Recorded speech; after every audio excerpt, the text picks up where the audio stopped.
This is Hunter Muse. And this is Chris Snipes, and you are listening to The Melt.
The concept of synchromysticism has always appealed to me because I already understand the concept of interconnectedness. Most of us walk through this realm thinking that we are separate, both from each other and our surroundings. In reality, there is no separation. Nothing in the conditional world has any inherent meaning outside of the context within which it exists. We think that there are boundaries between objects, people, and places, but they are all a mass continuum, all made of the same stuff, all bound together, intrinsically intertwined, whilst ripples of causes and effects undulate throughout this constantly shifting ecosystem of energy, expression, action, and reaction cyclically, seemingly exemplifying an incomprehensible higher order. Synchronicity can help us to focus, if even momentarily, on ways in which these endless connections manifest themselves in our day-to-day existence. Of course, there are different levels of synchronicity, some more personal and others more cosmological. But learning to recognize these and incorporate them into an ever-expanding map of cause and connection can add extra dimensions to a reality that is often sold to us as monochromatic and restricted to matter and all that implies. Today's returning guest, Chris Knowles, is well-versed in these arts and has just published a book entitled The Secret Sun Synchromystic Handbook, which is an excellent guide to navigating the world of synchronicities in all of their nuance. I start off the conversation by asking Chris how he defines synchromysticism. Well, my official definition for synchromysticism is applying the tools of dream interpretation to consensus reality and using synchronicity basically as a way to expand your experience of this world. I don't like to use terms like consciousness too much because they're overused and they're poorly used. So it's just basically enriching your experience and gaining wisdom, really. It has for me, I see the world a lot differently than I have, say, 10 years ago. Even though I've been doing synchromistic type work for a very long time. I mean, even before it had a name, I was doing it back in the 90s, early 90s, by the way. And I go into that in the introduction to the book. But when I really sat down and thought about it, I've been doing it much longer than that. And the reason I wrote the book is that I don't want people to sort of go crazy, which is sort of an occupational hazard with synchromysticism. I mean, I've seen it happen. Hall of People Mirrors. just get too deep into it. Yeah. And synchronicity is a real force that seems to have some sort of consciousness. And it can kind of bat you around, like a cat batting around a mouse. So you really have to keep your feet on the ground. You really have to stay focused. You really have to stay. I always use the law of parsimony, because you can get carried away And I think that that's one of the reasons why I really wrote the book. I mean, there are a number of reasons I wrote the book, but the primary one is I just want to give people, some what I think are effective tools to work with synchronicity without losing their minds. Um, I mean, for instance, I've been reading a lot of, I just read 2 Philip K. Dick biographies. I just read 2 in a row. I read The Divine Madness of Philip K. Dick and I Am Alive and You Are Dead. And I've got I've got 3 more books. I read Divine Invasions back in, like, interestingly enough, when I first started getting into synchronicity. Um, and I've got a couple more books that I'm reading. One is a collection of his essays and speeches and so on. Another one is essays about him. So I'm kind of knee deep in that, because the thing that I really discussed at Astronosis was, that I think that he was a genuine prophet. He just didn't have the tools at hand to understand what he was prophesying. I mean, he definitely had an inkling, but I don't think he knew how specific it really was. And the thing that I laid out in excruciating detail, even though I was missing a major, major part of the puzzle, is I was just basically spelling out in minute detail, step by step, how he was prophesying Elizabeth as the reborn Cumaean Sibyl.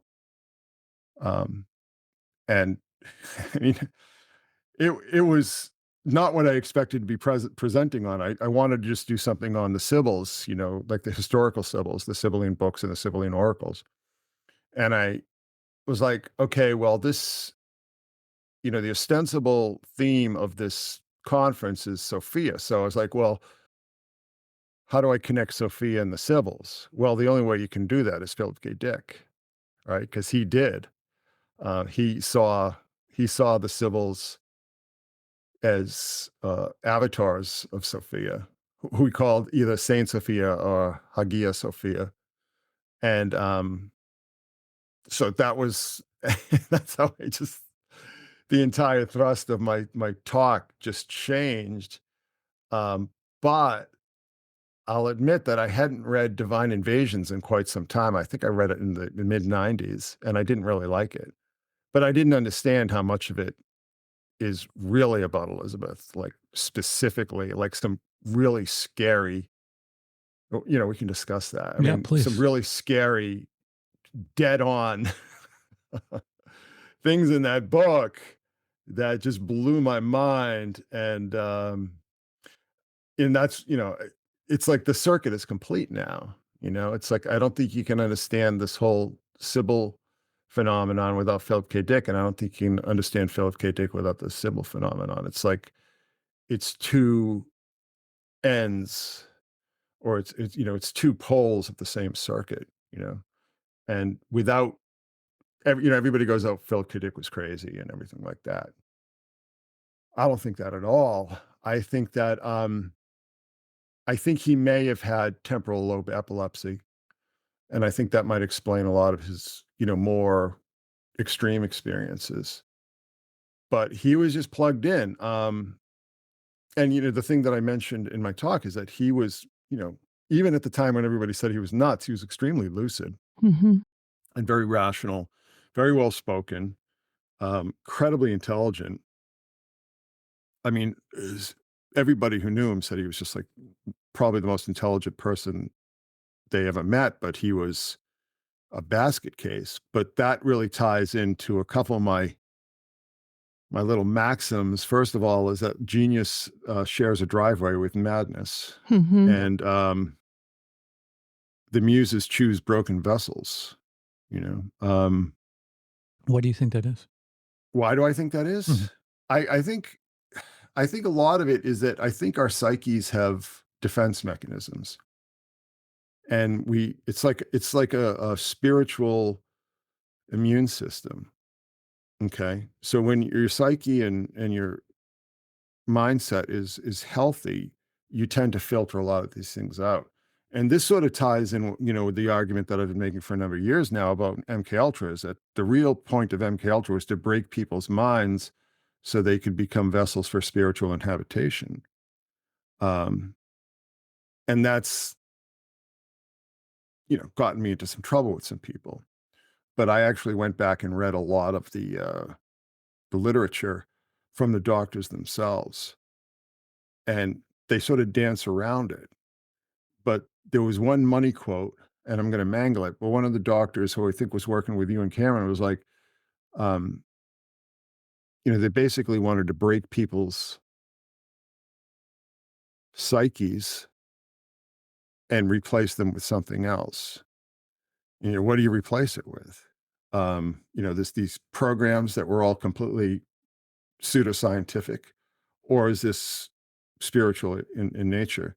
And when you start to look at people like you and Sidney Gottlieb, who everybody called the sorcerer, you start to understand that the goals were a lot more esoteric than they let on, and that the methodologies they use have been known for a very long time, and have been used in a number of occult practices and mystical practices, shamanistic practices, and so on.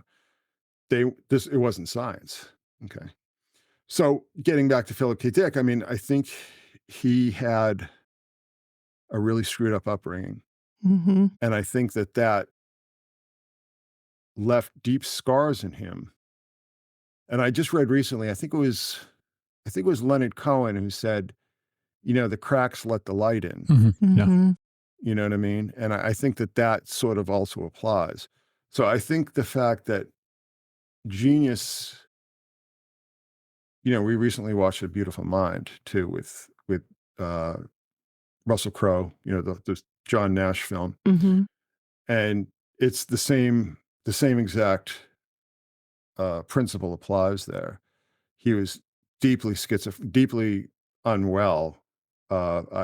It's not too far to say that he had an immensely broken psyche, but it allowed him to gain access to this knowledge from outside himself.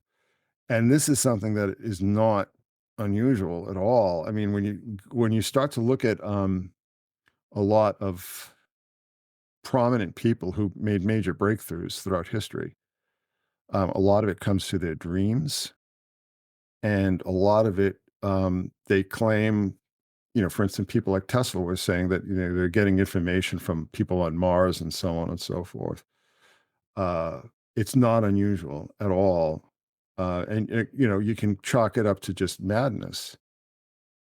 And that to me is like an easy way out. That's a way to make people feel better about themselves. I think that it's more a function of cracks in the psyche, sort of dampening down, your spiritual immune system. And that can allow for beneficent or maleficent influences. So, Go ahead. I want to pull on the Gottlieb thread for a moment. Do you think that those experiments that they were doing, the intention was maybe initially to work with the individual, but then to take that and scale that to the mass? So the idea being that they could oh yeah, mind control one person and then apply that to media, music, film, and that was the next level of that experiment. I think that was always the intention. Basically, the experiments they did with individuals was just that. It was the experimental phase, and I think the time it quote unquote closed down is when we started to see a lot of these techniques go public, go mainstream through a number of different channels.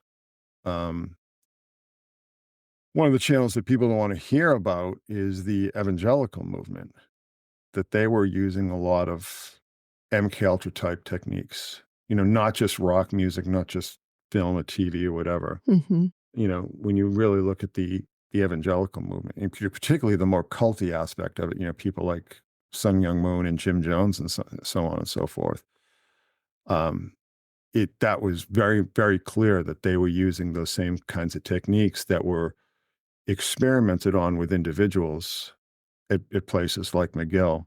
Mhm. Do you think the madness in somebody like Philip K. Dick was exemplified by the cultural context that it took place in? Like he couldn't be recognized as having maybe an ability that is something to respect and lean into, but rather, he's kind of got sectioned off with the mentally ill or the schizophrenics or something like that. Well, I think it's always been this way. I mean, 400 years ago, he'd have been burned at the stake, Hmm. you know? Um, I don't think there's ever been a time in our history where people of that bent were valued and treasured by society at large. I mean, he was lucky that he came around at a time when he could write science fiction, which didn't exist. I mean, it didn't exist 20 years before he was born. I mean, science fiction really starts up in the 20s. For sure. I mean, you can point to all these antecedents, Jules Verne and so on and so forth. But science fiction as a culture, science fiction as a genre really starts in the 20s, with amazing tales or amazing stories and Hugo Gernsback and all these kind of people. So even if he did live, a very diminished existence, certainly financially, at least he could find employment. 100 years before, he wouldn't have been able to. He probably just would have been locked up in a nut house. Um, I mean, he was locked up in a nut house a number of times, but, um, I think that's just an occupational hazard. So he did luck out, there goes the damn camera again. Glad it's You know, not just my eyes. no, it isn't. It It actually isn't. makes you look like Philip K. Dick, which is Yeah, interesting. yeah, there we go. I feel like you're Um, channeling him right now. yes, I am. I'm losing my psyche. I'm losing my sense of self, and I see a and pink ray of light. yeah, the Philip K. Dick. So anyway, yeah, so I've been really just immersed in his world. Uh, well, I guess I was thinking of some position like a shaman would be the closest to being acceptable, although they kind of had to live outside the village, but they also had the same sorts of abilities, but maybe they were redeemed and kept around because they could also heal people. And nobody saw Philip K. Dick as a healer, probably. No, no. And, those are primitive societies. I mean, in most of the industrialized world, that kind of role for people like that had been abolished a very long time before. Um, Arguably, with just the rise of organized civilization, I mean, the Romans had no time for people like that. The Greeks had time for the Sibyls and the oracles and so on. But I don't think there's ever been a time in history where madmen were particularly treasured, by the culture at large. Except in hindsight. Yeah, well, it's always in hindsight. Yeah. It's people don't understand things that they have no context for. It takes a long time to wrap your head around things that are just completely new. I mean, look at the things that Philip K. Dick was writing about. I mean, now we can look back and go, "Oh my God, he was such a prophet." He was seeing all these things coming down the pike. Even other science fiction writers didn't have his ability to do that.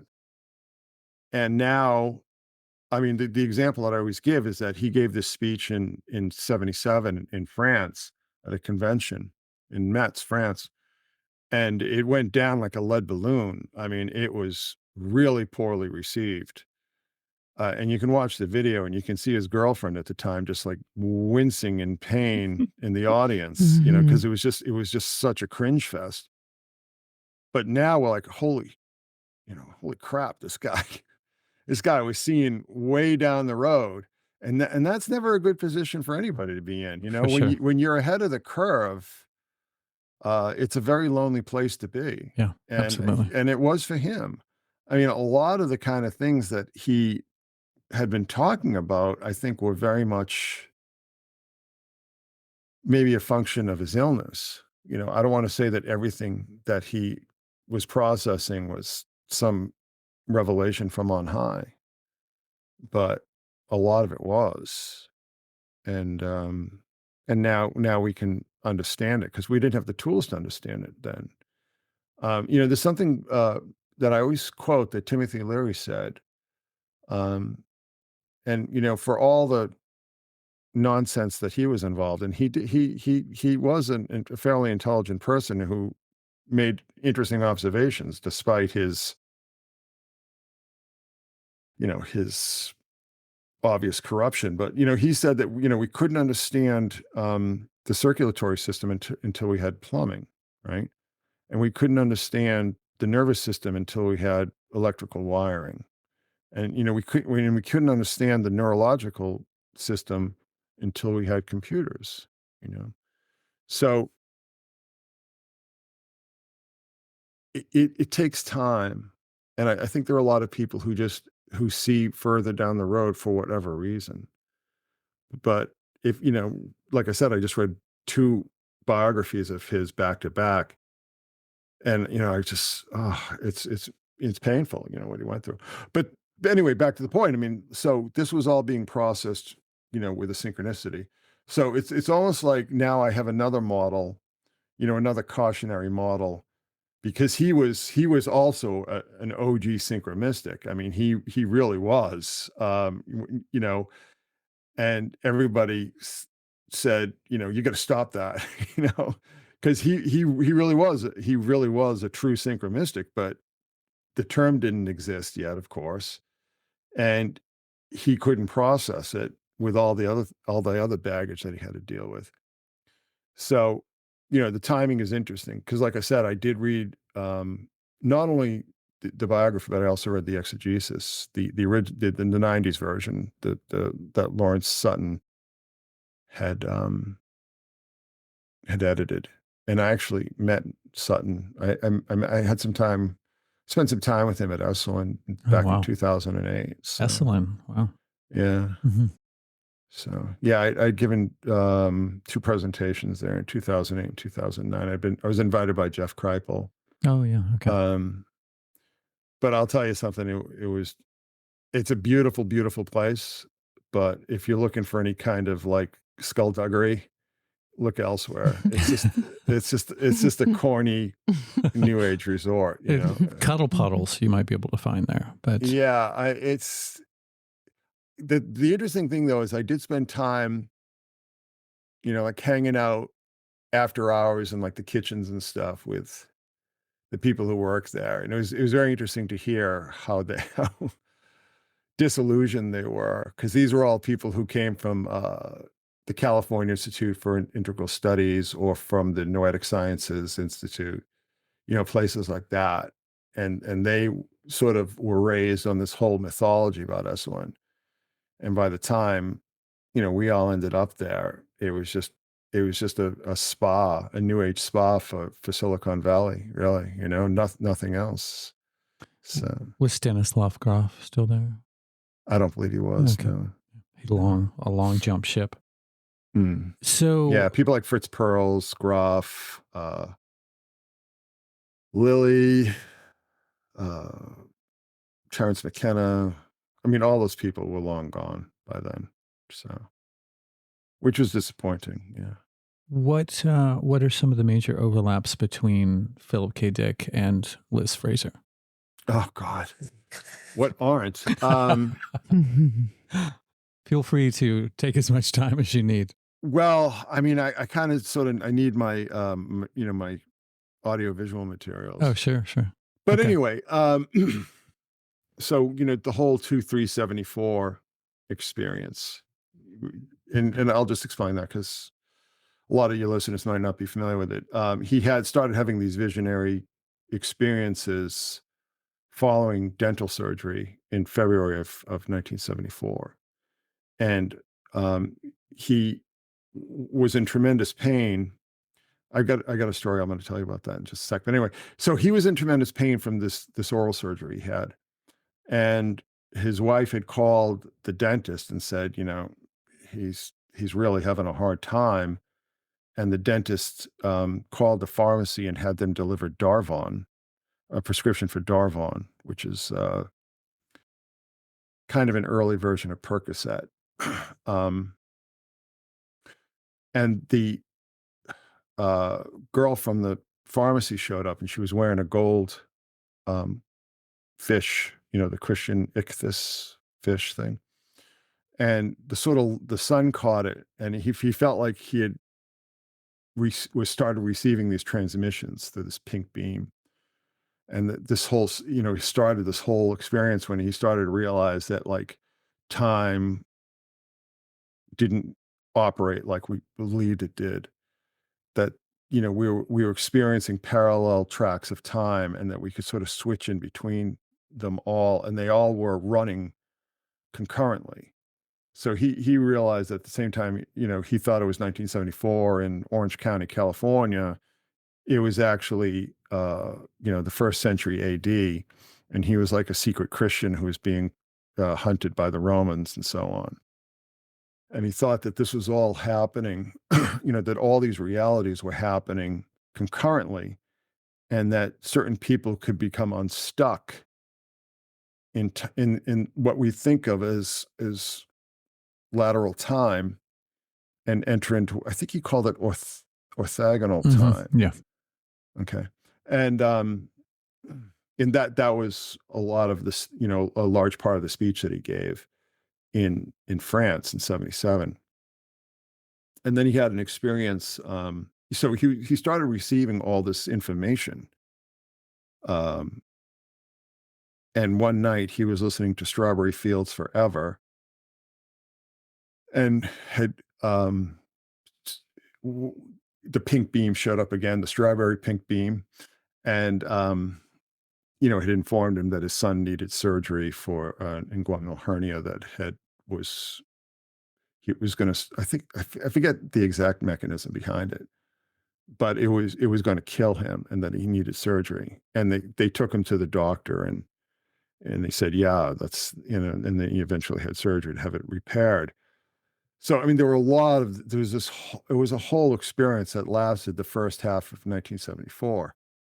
But, let's start with the fact that Strawberry Fields was such a big thing for him. It was such an important part of his awakening. Well, there is actually a surname that means Strawberry Field. Do you care to guess what it is? Fraser. Yes. Because in French, strawberry is fraisier, or Yes. Mhm. Yes. So, I mean, that's just the start of it, But so here's an interesting thing. So his whole awakening starts with this ordeal that he had gone through, having oral surgery to have an impacted wisdom tooth taken out. Well, 2 years ago, I had an impacted wisdom tooth that had to be removed, and I had gone to the doctor, and it was a horrible experience. And they actually pulled out a piece of my jaw with the Oh, tooth. wow. That's how impacted it was. And I remember, like, this is so funny. My Sharona was playing In the dentist office? during the time that they're like, the guy is like got his foot up on the chair, and he's just trying to yank, he's got the pliers, and he's trying to yank this tooth out of my head. It was so horrible. And all I could hear was a dun, dun, dun, dun, dun, dun, dun, dun, dun. And I was like, oh, please stop this friggin' song. I'm going to throw up.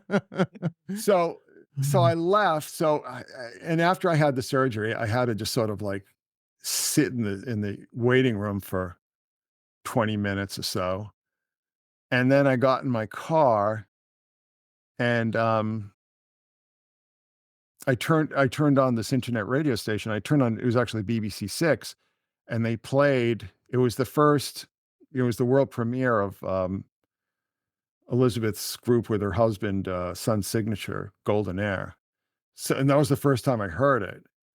Was when I'm driving home with like my face just swollen up like a Oh man. lump, and I already had they had prescribed painkillers for me, but I just thought that was an interesting parallelism. But the other parallelism too is that same show they played this horrible remix of Rock the Casbah with Ranking Roger from English Beat.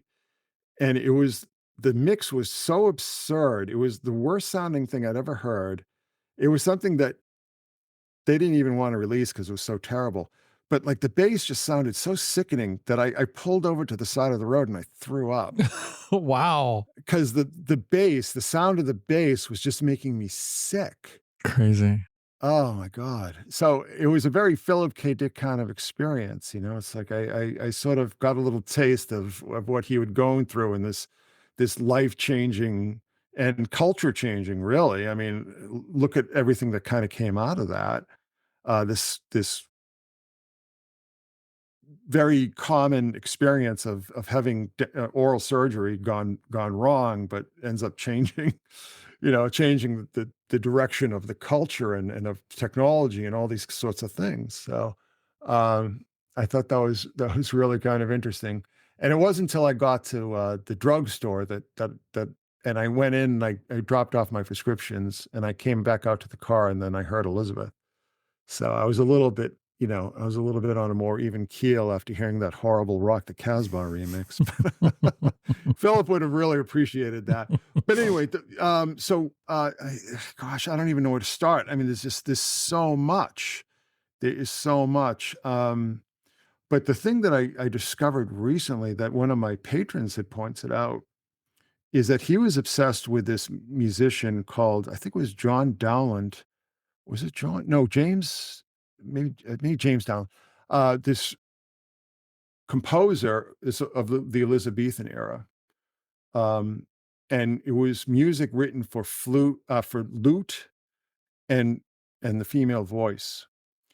And so his incarnation of God in Divine Invasion is basically a very thinly veiled version of Linda Ronstadt, who was he obsessed with.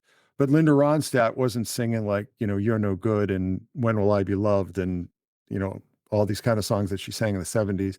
She was singing these medieval, this early music, lute music. But it wasn't just lute music. It was sort of electronic and so on.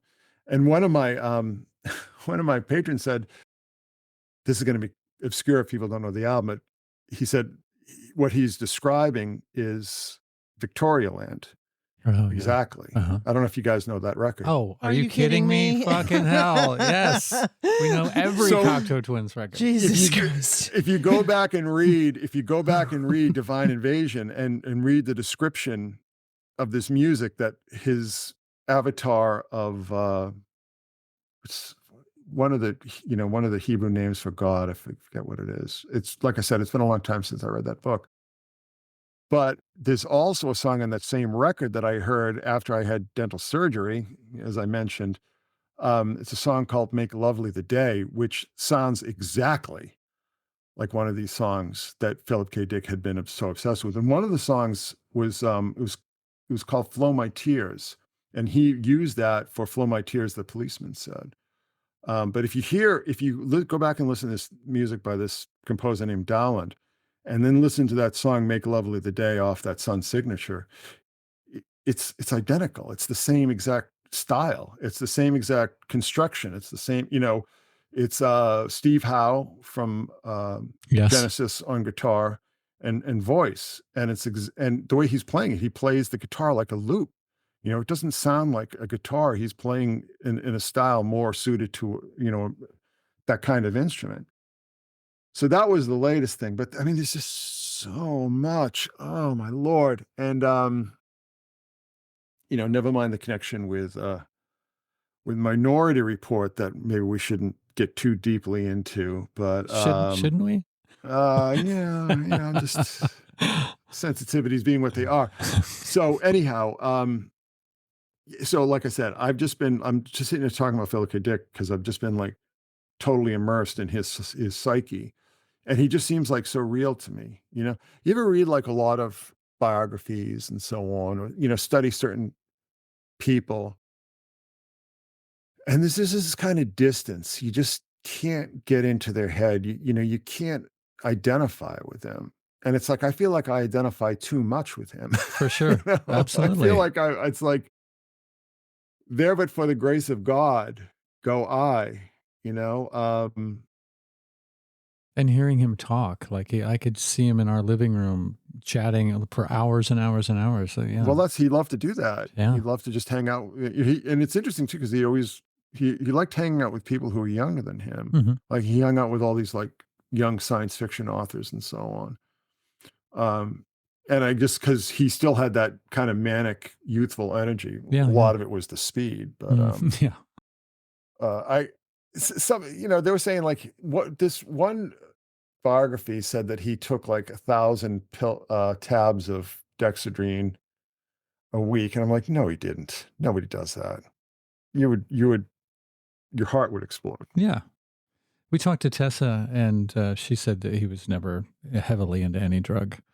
He dabbled here and there, but he wasn't Yeah, like a I think there's a drug thing. lot of mythology. Yeah, And and I think what it is too is that people have to sort of compensate for his obvious mental variance, let's just say, his neuroatypical. And I honestly, having studied this a bit and having read, like I said, 2 books back to back on his experiences, I do think that he had temporal lobe epilepsy. And this whole mythology arises from like taking 1,000 tabs of speed a week or whatever, which is just absurd. Nobody does that. Um, his liver would just have exploded a month into that whole experience. for sure. Never mind that he wouldn't sleep at all. He just and he would become skeletal. He was rather plump, let's just say. But so he is like it's interesting because I'm fascinated by him because he was tied into something that all of us aren't. Not most of us, all of us. And when I say all of us, maybe there are a small handful of people around the world at any given time who are tied into or plugged into the same channel that he is, but it's very, very rare, extremely rare. Um, and I think that he's and like I said, he's also a cautionary tale for staying on the straight and narrow with synchronicity. Because he thought everything was a sign. I mean, everything had meaning. Everything was a sign. Everything was, a missive from the great beyond, and so on. And what I say in the book is like, don't think like that, and don't think that you're the center of it. Don't think that you're the focus of it. This is a force that when you notice it, it notices you. Okay, that's how it actually works. It's not like you're the world savior or something. It's just that you're tapped into a circuit that most people don't, and it's a two-way connection. There is definitely an intelligence behind synchronicity. Um, and like I said, when you notice it, it notices you, and you have to be very careful about that. So that was really a major impetus behind writing. The title of this, the Secret Sun Synchromistic Handbook, is that I wanted to give people a set of criteria so they could objectively evaluate their synchronicities, which is kind of ironic. It seems like a contradiction in terms because synchronicity is so often highly or almost exclusively subjective. But when you bathe yourself too much in the subjectivity of it, that's when you run into problems. And I wanted to give people a number of ways to stay objective and almost like step outside yourself. you know, if these synchronicities are happening to you and they're focused on you, step outside and, how would you look at them if they're happening to somebody else? Do you see what I'm saying? Yeah. Like, how would you be able to explain these things to somebody who's freaking out because they're getting battered? And this is not, I mean, I got battered with synchronicity for a couple, at least a couple years, probably more. And it did a number on me. It really did. It really did. But I think my saving grace during that whole period is that that's when I started to develop these tools, and they were different. That the tools that I was working with were a little bit different than the ones I talk about in the book. But being able to do that, really did, I don't want to say it kept me on an even keel because I wasn't on an even keel. I was on a very uneven keel. But I was able to step back and kind of look at these things and say, all right, what's actually happening here? Um, it's almost to me like in the whole catalog of paranormal and esoteric and occult and metaphysical, in the whole medicine chest of possibilities, I think that synchronicity is the most, how do I put this? I say I want synchromysticism to become a legitimate form of woo. And I do think that if you work with synchronicity properly and you use these tools to stay objective, I think it's much more, God, what is the term I'm looking for? It's more plausible, let's just say, than tarot or astrology or any of these kind of things. Um, but you do have to keep that sense of perspective with it. And if you don't, you're gonna, you know, you're gonna get swept aside. And I've seen it happen to people. I had like, how should I put this? I had like a synchromistic mentor in the 90s. And he was a very interesting guy. And, we were sort of communicating with each other through like these screen names. We didn't know who each other was. And then sometime later we found out that, that he had lived the next, he was living I think in Houston at the time, but he at one point was living like literally the next town over from me. You know what I'm saying? And it was just like, whoa. And that's synchronicity. That's Absolutely. kind of how it works. But he did not keep his sense of perspective, and it didn't end well. I mean, he really started to think. I remember he told me, he said that this whole synchronicity thing, this is just the work of these extra dimensional entities that have powers far beyond what we can imagine. They're just screwing with us. They're just messing with our heads. And it didn't end well. I mean, I don't know how it ended because I lost track of him 20 years ago. But what I saw the last time um, seemed like true mental illness to me. Which isn't exciting, which isn't like extravagant. It's just depressing, and it's basically your world is shrinking. It's your world is shrinking. Um, I don't know how familiar you guys are with comic books, but there was a cartoonist who actually co-created Doctor Strange and Spider-Man, a guy named Steve Ditko. And he was clearly paranoid schizophrenic. And a lot of the stories that he had done were extremely paranoid, but he'd always do these stories about people's like world is shrinking, just sort Mm. of everything just closing in on them. Maybe a better example is there's an episode of Star Trek: The Next Generation where Dr. Crusher like starts noticing people going missing, and finally everybody goes missing, and it's just her. And it turns out she's she's in this coma, and this is all going on. It was a very Philip K. Dick kind of story, Mm. to be honest with you. But it was just basically like the entire universe contracting in on her. And that to me, it almost seems like the definition of true mental illness. You know, it's very isolating. It you become very disaffected and cut off from the rest of reality, really. Um, and it's very sad. And a lot of times it just leads to catatonia and stuff like that.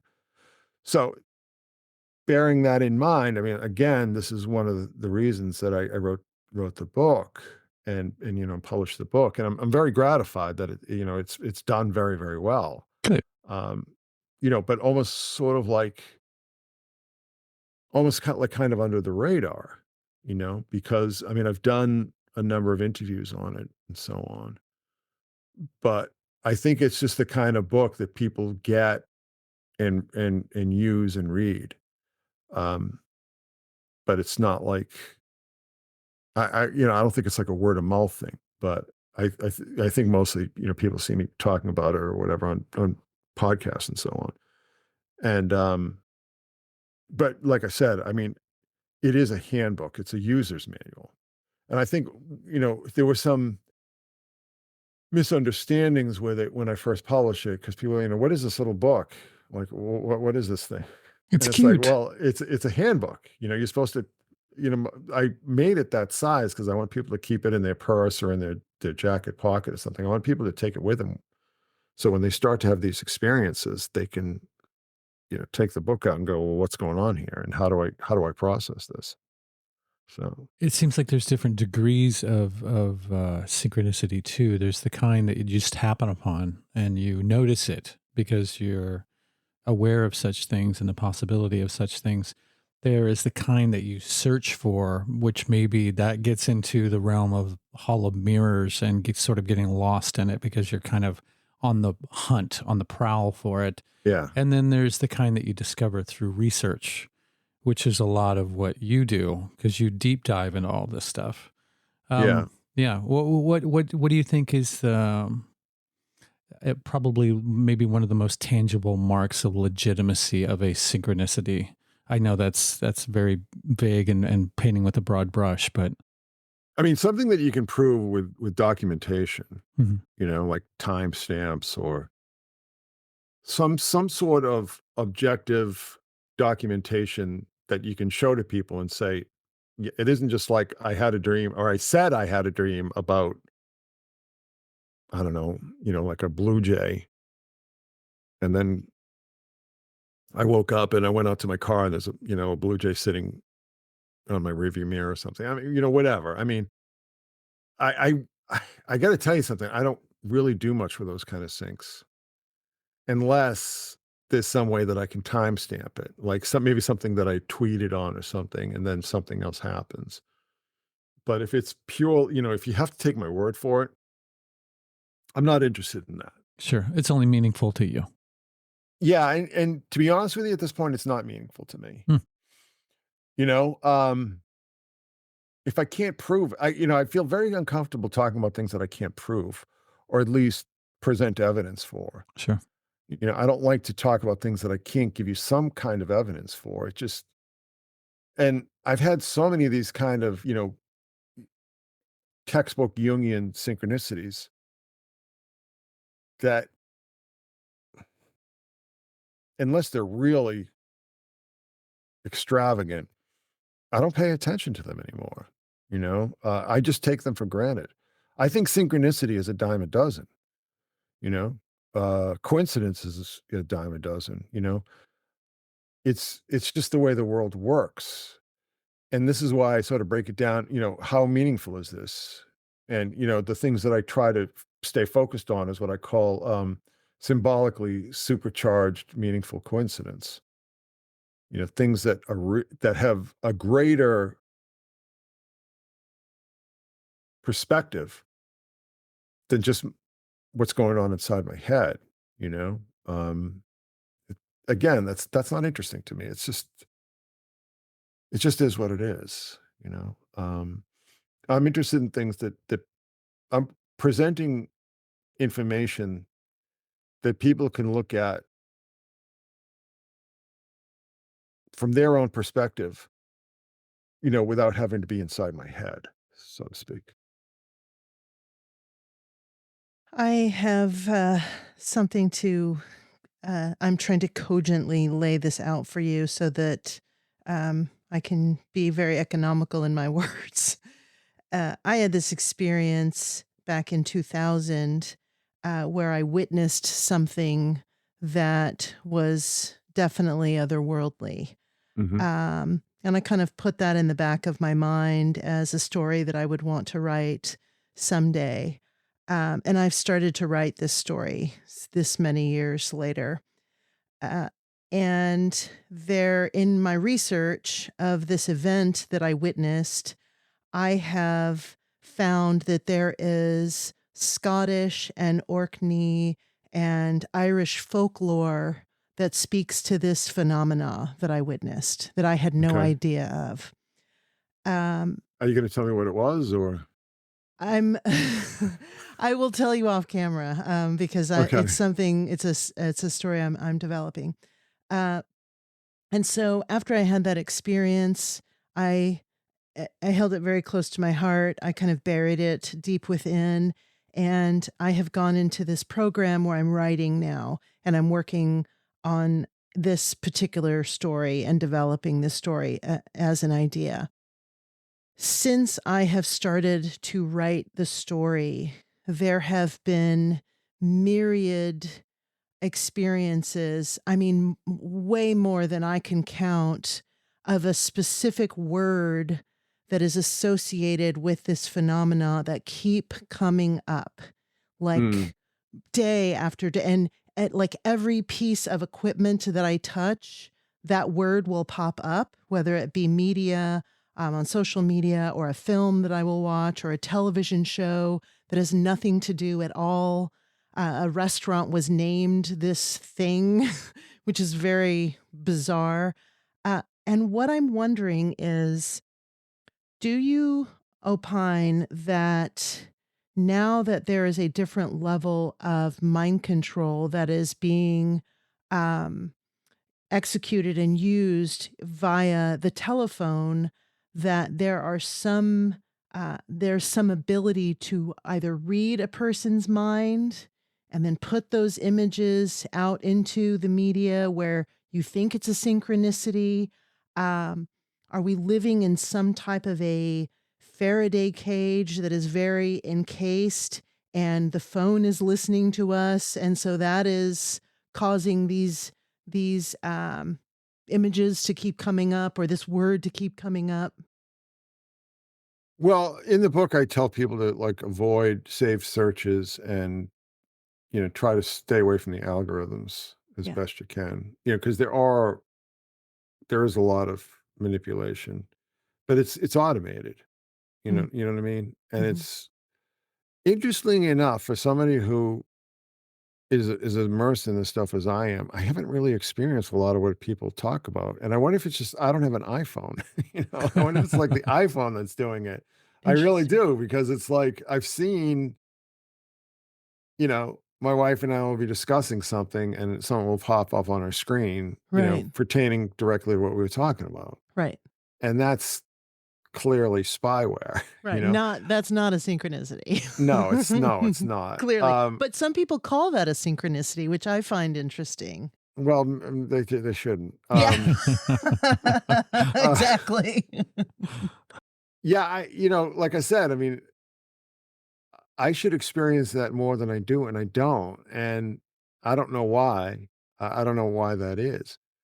But I would not get too carried away with that kind of speculation, because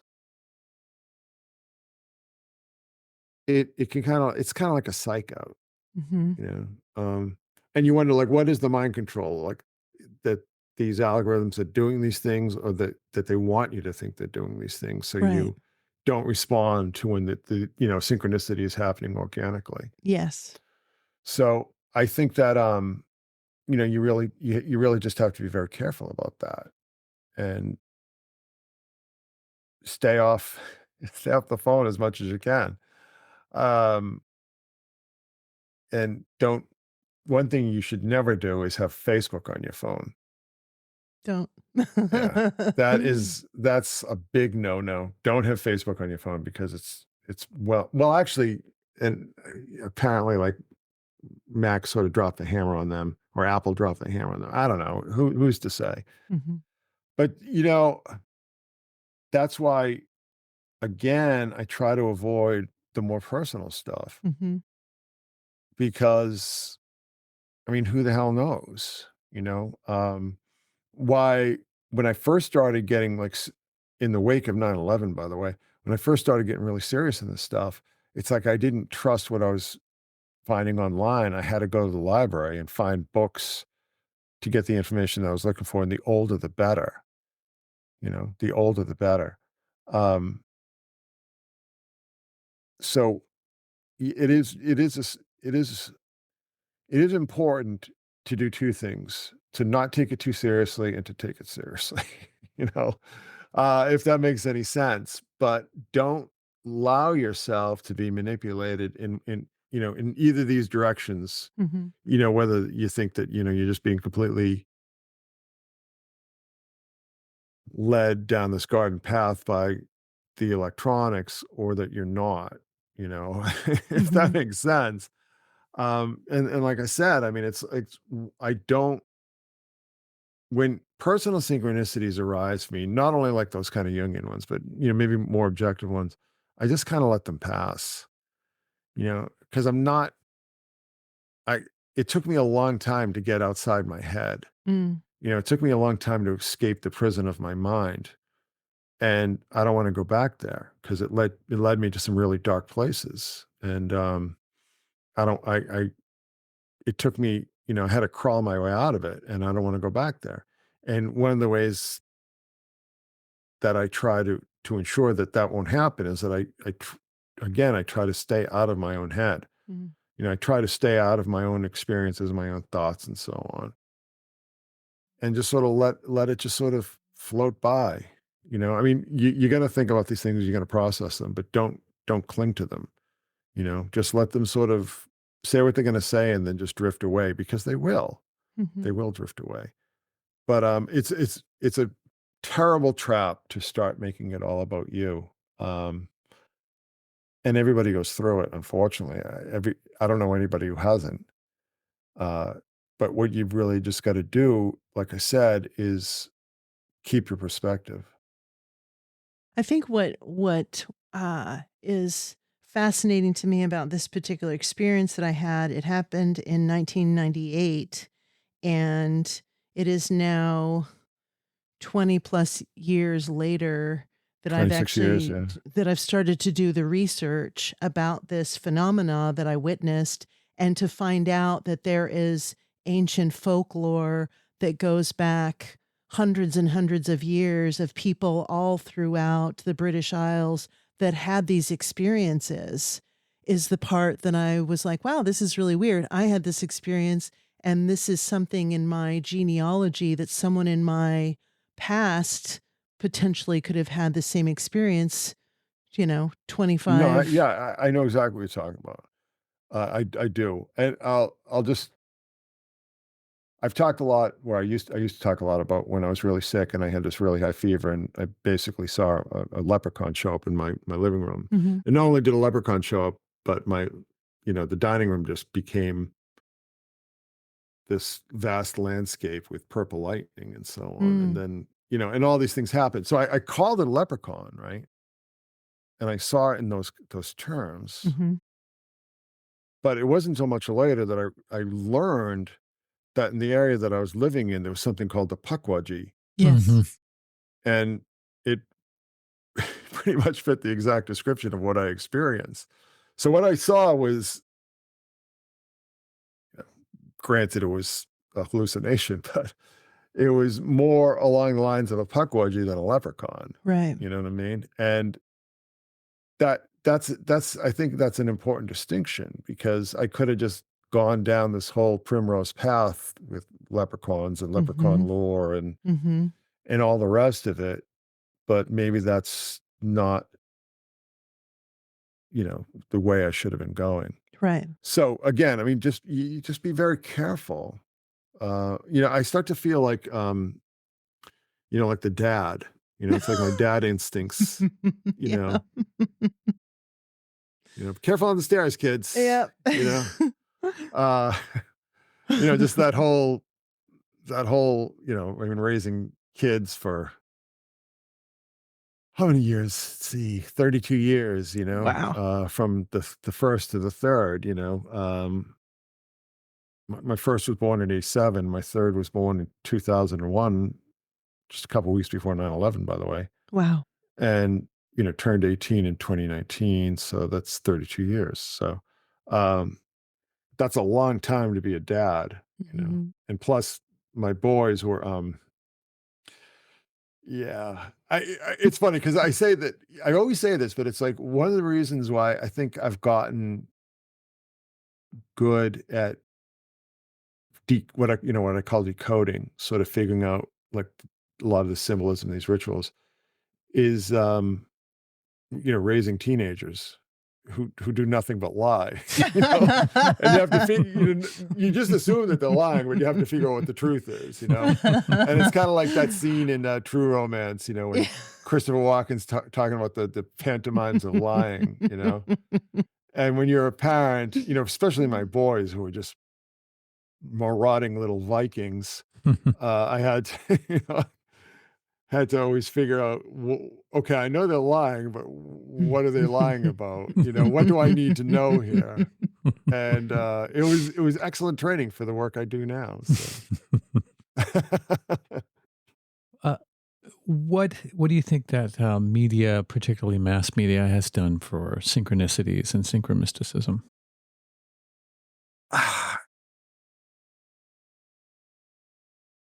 Muddied the waters. That's what I was going to say. Muddied the waters, or the opposite. That's just a jumble now. Yeah. I mean, there's so many competing narratives, and there's so many, there's so many outlets. When I was a kid, there were 3 channels, right, and 3 networks. Yes. And now it's, forget about it. Yeah. When people start going in and like, this whole master plan and these genius manipulators, I just go, oh, come on. It's not the 70s anymore. You can't get away with that stuff anymore. There are too many competing outlets, I mean, unfortunately, with the older crowd, like, what they call boomers. I don't want to be a boomer basher, so I'm going to try and steer clear of that. But, those are people who were raised and conditioned to believe corporate media. And I wasn't, I mean, there are a lot of people my age who were like that. Yeah. There are a lot of millennials and Zoomers who were like that. I mean, I grew up on the hardcore scene in Boston, so I didn't trust anyone. I mean, I've written about this, my kind of strange upbringing in basically a town that was run by the mafia, the Irish mafia, Irish mobs. So I became very cynical and very skeptical from a very early age. Um, seeing a lot of things that went on, up close and personal. So I never trusted, and I was kind of conditioned, by punk rock and everything and hardcore to just have a reflexive mistrust of the media, which is so disappointing to me to see how many like old punk rockers just become such a bunch of pussies. Yeah. Sellouts, you know what I mean? Fuck yeah. Mask wearing little bitches. Yeah. Exactly. Jello Biafra and God. Henry Rollins. Get your and backs. Yeah. Bad Religion. I mean, all these people are such sellouts and little punks and spineless, fucking spineless. Oh, it makes me sick. Yeah. It's like I can't even like. There's some hardcore stuff or punk rock stuff that I still like, but it's usually like the older stuff or some of the newer stuff. It's like that whole period, like that whole cohort that I came up with. I'm so disgusted with. I know. Me too. Even the ones who were like, oh, hardcore do or die. Yeah, man, fuck the system, all this kind of stuff. They all became like little wimpy little sellouts. Yep. And it's just like, did any of things that you said back in like the 80s mean anything? Or is it just like, you're just hopping on a bandwagon. Really, the question answers itself, you know? Mhm. And, you know, it's like somebody like Jello Biafra. I mean, I knew that he was a fraud back in the 80s because I Mhm. knew, you know, I was on the scene and, you know, bands with friends of mine, you know, would open up for the Dead Kennedys and you know, I just saw, you know, I just got it from the horse's mouth what a prick he was and what a fraud he was. And then he screwed his own band out of all the royalties and stuff. So I mean, that doesn't surprise me. Like, you can get this, yeah, the little voice just want to slap him across the head. Oh, you little bitch, you know, you fat little bitch. But Ugh, it's awful. but you know, hey, listen, you know, it happens, you know. Life happens to people. And if you don't have a solid grounding, um, you know, like the whole thing, if you don't stand for anything, you'll fall for everything. Yeah. I think that's really true. Oh, You know, for sure. that's a you know, it's obviously a cliche, but I think there's a lot of truth to it. You know, you've got to stand for something. You got to stand somewhere. Otherwise, you're just going to get battered around.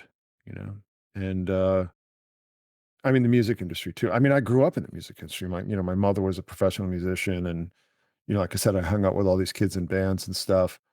I saw it up close, and I'd never been under any illusions about the music industry. Mhm. You know, because, you know, nightclub that my mother played in when I was a kid that I used to, you know, I'd be on the floor playing with my little Hot Wheels and stuff was owned by the mob, you Mhm. know? And, I kind of, you know, saw that world up close. And when I came down here to Jersey, I ended up working for the mob at another restaurant. So, you know, I saw that world up close. And it's funny because I've been watching these Sopranos clips on Facebook. And, I couldn't watch that show for years because it's like, no, I lived that. I Mhm. worked for those guys, and they're all morons. Mhm. You know, like Tony Soprano comes across as this like really kind of, you know, he's kind of gruff and everything, but he seems like he's got a lot going on inside his head. That's not what any of them are like. So Mm-mm. they're just morons. Anyway, we're going so far afield Yeah, here, yeah, yeah, but yeah.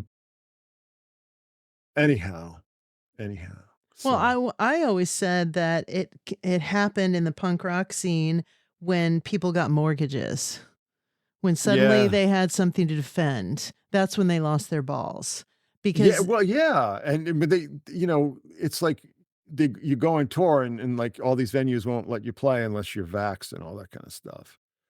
I mean, they should have said no. If they meant any things that they say, they should have said no.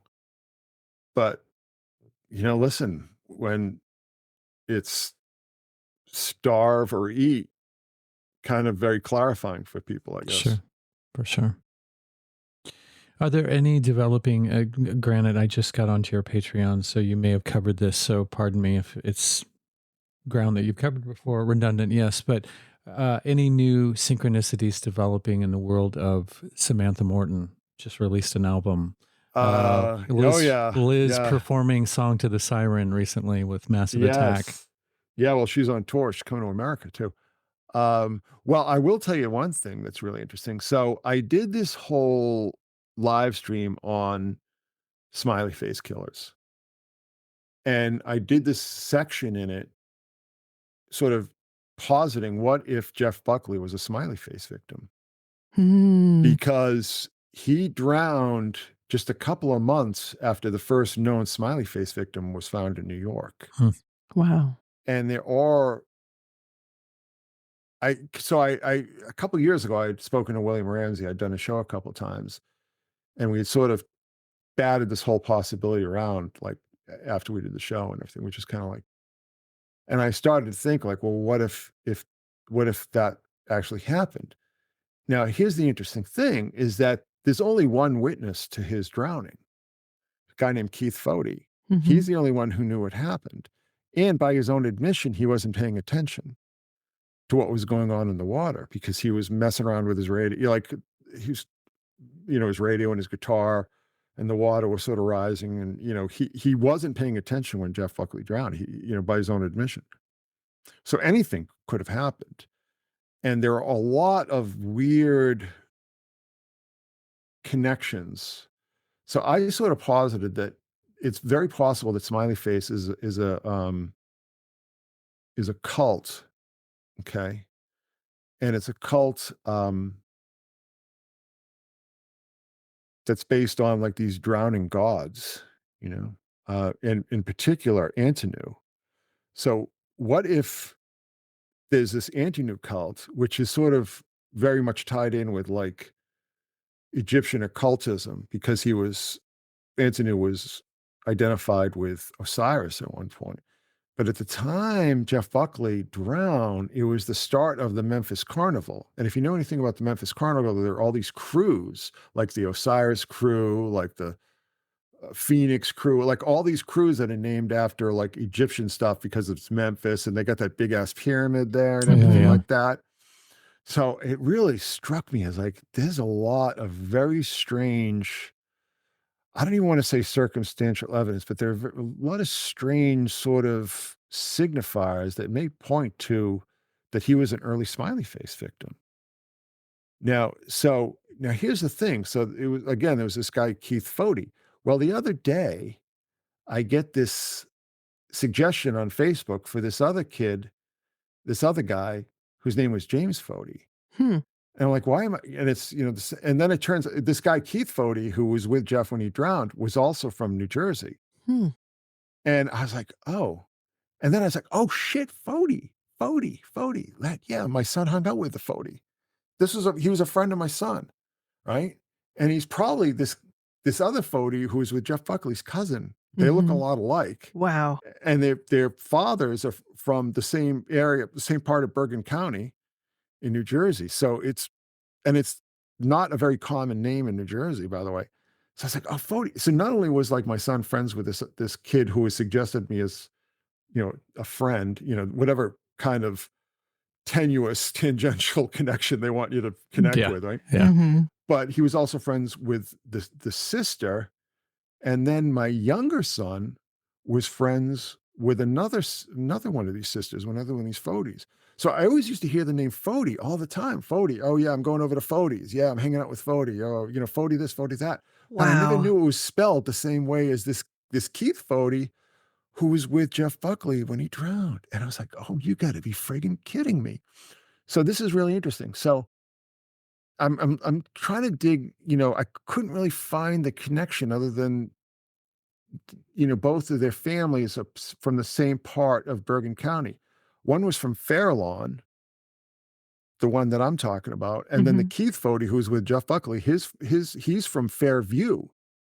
So at the same time, I'm looking this up. There's this big story in the news about Fairview, Oregon, because somebody crashed their plane into an apartment building in Fairview, Oregon, at the same time, like literally the same time that I'm sitting there like trying to figure this all out. I go, oh, well, let's check out my Twitter feed. I'm like, see, that's synchronicity. That's the stuff that you can't argue with.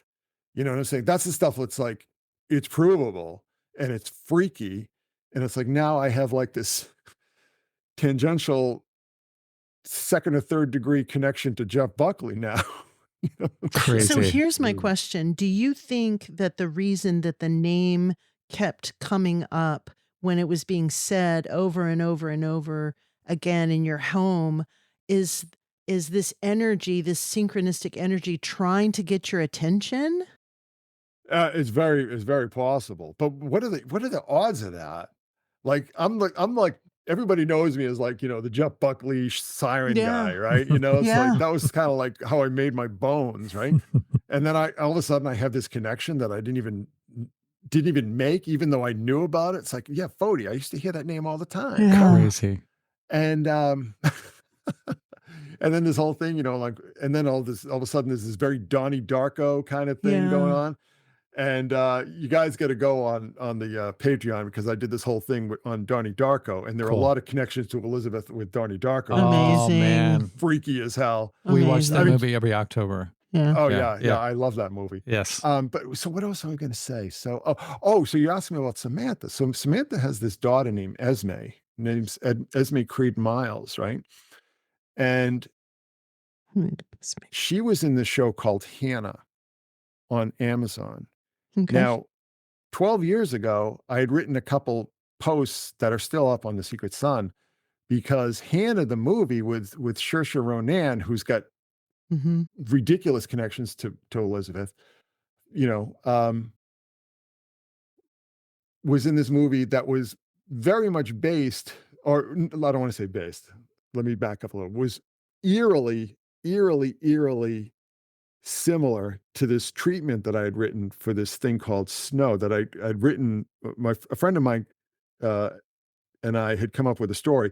Also, this guy lived across the street from 9/11, and he and his family were on the plaza Mm. when the first tower came down, and that's a whole other story. But we were working on the script for this thing called Snow before 9/11, like like a couple of weeks before 9/11. Like I was over there all the time. And plus I was working in Lower Manhattan at the time. But anyway, so we're working on this thing. And then 2019 on the Super Bowl, they show the ad, like the ads for this, the series coming up on Amazon called Hannah. And everybody's like saying to me, "Oh my God, did you see that? Like, what the hell?" And I was like, "Yeah, I know, right?" But I didn't realize it was Samantha Morton's daughter who starred in it. You know what I'm saying? So it's like there's another strange connection. And again, this is something documented. Yeah, yeah. You can just it's time stamped. You can just go online and read me talking about how this friggin' Hannah movie was clearly back up, was eerily similar to this treatment that I'd written that I'd actually put online uh, shortly before this guy, quote unquote, wrote this screenplay. And then that's how Samantha Morton's daughter became famous. So it's just like, oh man, I'm losing track of all these connections now. But Crazy. that's a crazy one. And she's also a musician too. So Mhm. Her daughter anyway, is. yeah, the daughter. She's really good too. I mean, Samantha's sort of like, I don't want to be unkind because I love Samantha, but it's kind of like the best secretary at karaoke night. You know what I'm saying? Yes, I know exactly what you're saying. But I mean, God bless her. I mean, she's doing it, Yeah. and I'm proud of her. But it's when you listen to that music, it's like, yeah, it sounds a lot like stuff Elizabeth's been doing since she left the Cocteau Twins. Mhm. Pretty much Mm, this, dream pop meets trip hop. So mm. Yeah, yeah. make of Massive that what you attacky. will. Yes. You know what I mean? Yeah, Yes. very. And actually, the first song that she did, I forget the title of it, but it starts off eerily similar to Teardrop. Mm, Mhm. Like it starts off with this chord, this piano chord, and then this sort of like rim shot drum beat, mhm. and it's the same kind of thing. It's like you could probably do like a really cool mashup with it too. But anyway, so you were asking me, what's the question again? I was just wondering if there's any synchronicities that you came across with this Sam's album just coming out, uh, Liz touring with Massive Attack, and then there's this clip going around with her singing "Song to the Siren," where the audience is completely silent. It's like a church in there. I remember, I believe that you posted it that something having to do with both of those was happening simultaneously, and I don't remember what it was because I read the whole thing, but perhaps Well, you. all right. So a friend of mine went over to London, to Bristol, Mhm. to see the big show that Samantha Morton played, and then Liz obviously had headlined with Massive Attack. And he said it was like a religious experience. And he said like when she came on stage, um, people were just riveted. People were just people were like spellbound by it. And that's kind of interesting because to be honest with you, I'm not really a big fan of Massive Attack, and I'm not really a big fan of her work with Massive Attack because it's just that one voice, that's Yes. Mhm. sort of like almost like a falsetto soprano. Hmm. And it's just the tip of the iceberg of her abilities. For sure. Mhm. So I'm not really that crazy about it. But he said that people were just like transfixed, you know. And I had actually seen them at Radio City in 2019. Um,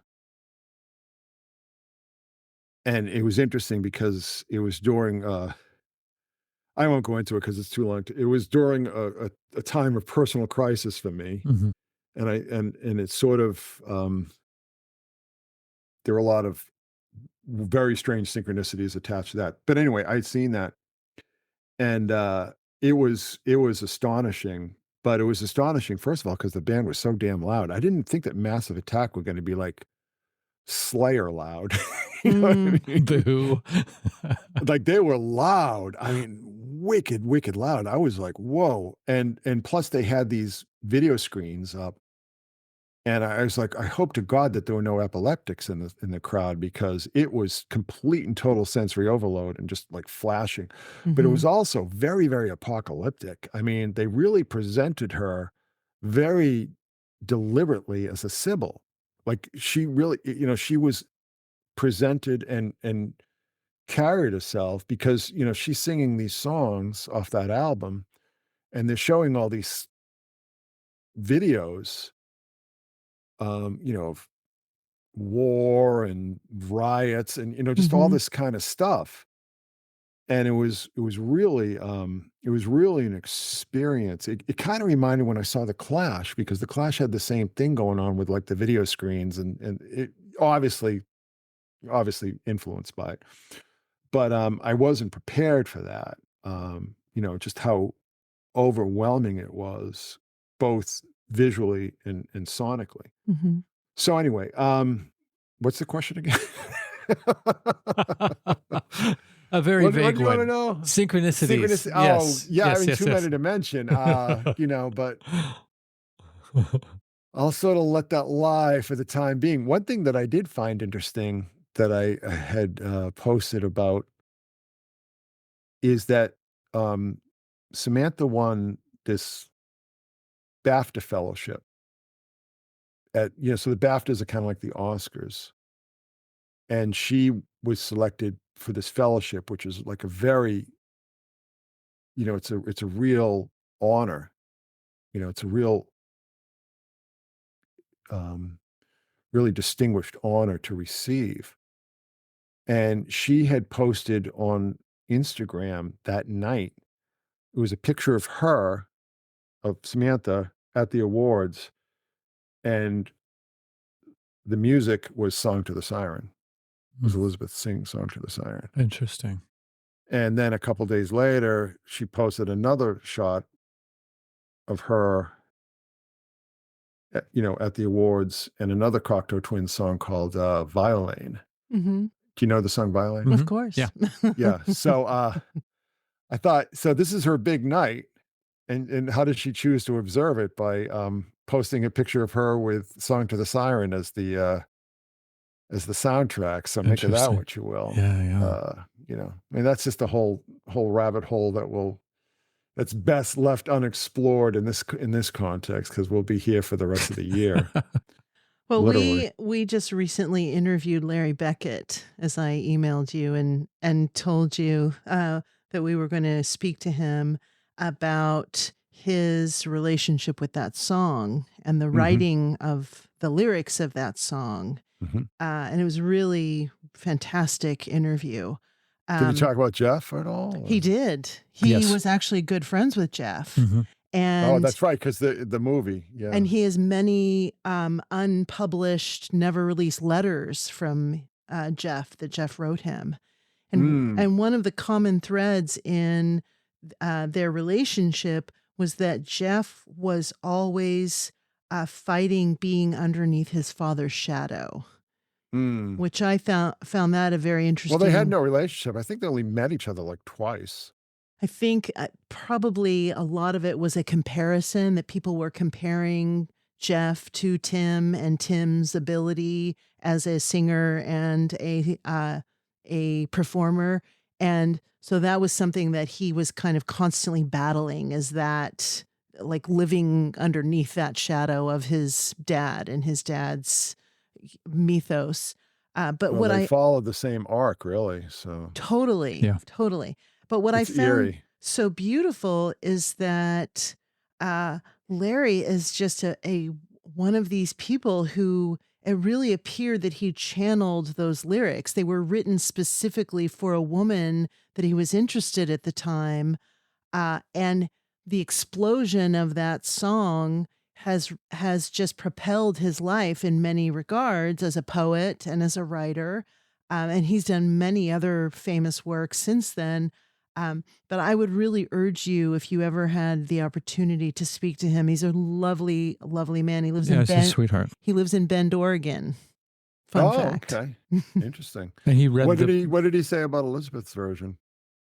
You know, he was so charitable and polite that when we asked what his favorite version was, he said he couldn't possibly say who he liked the best.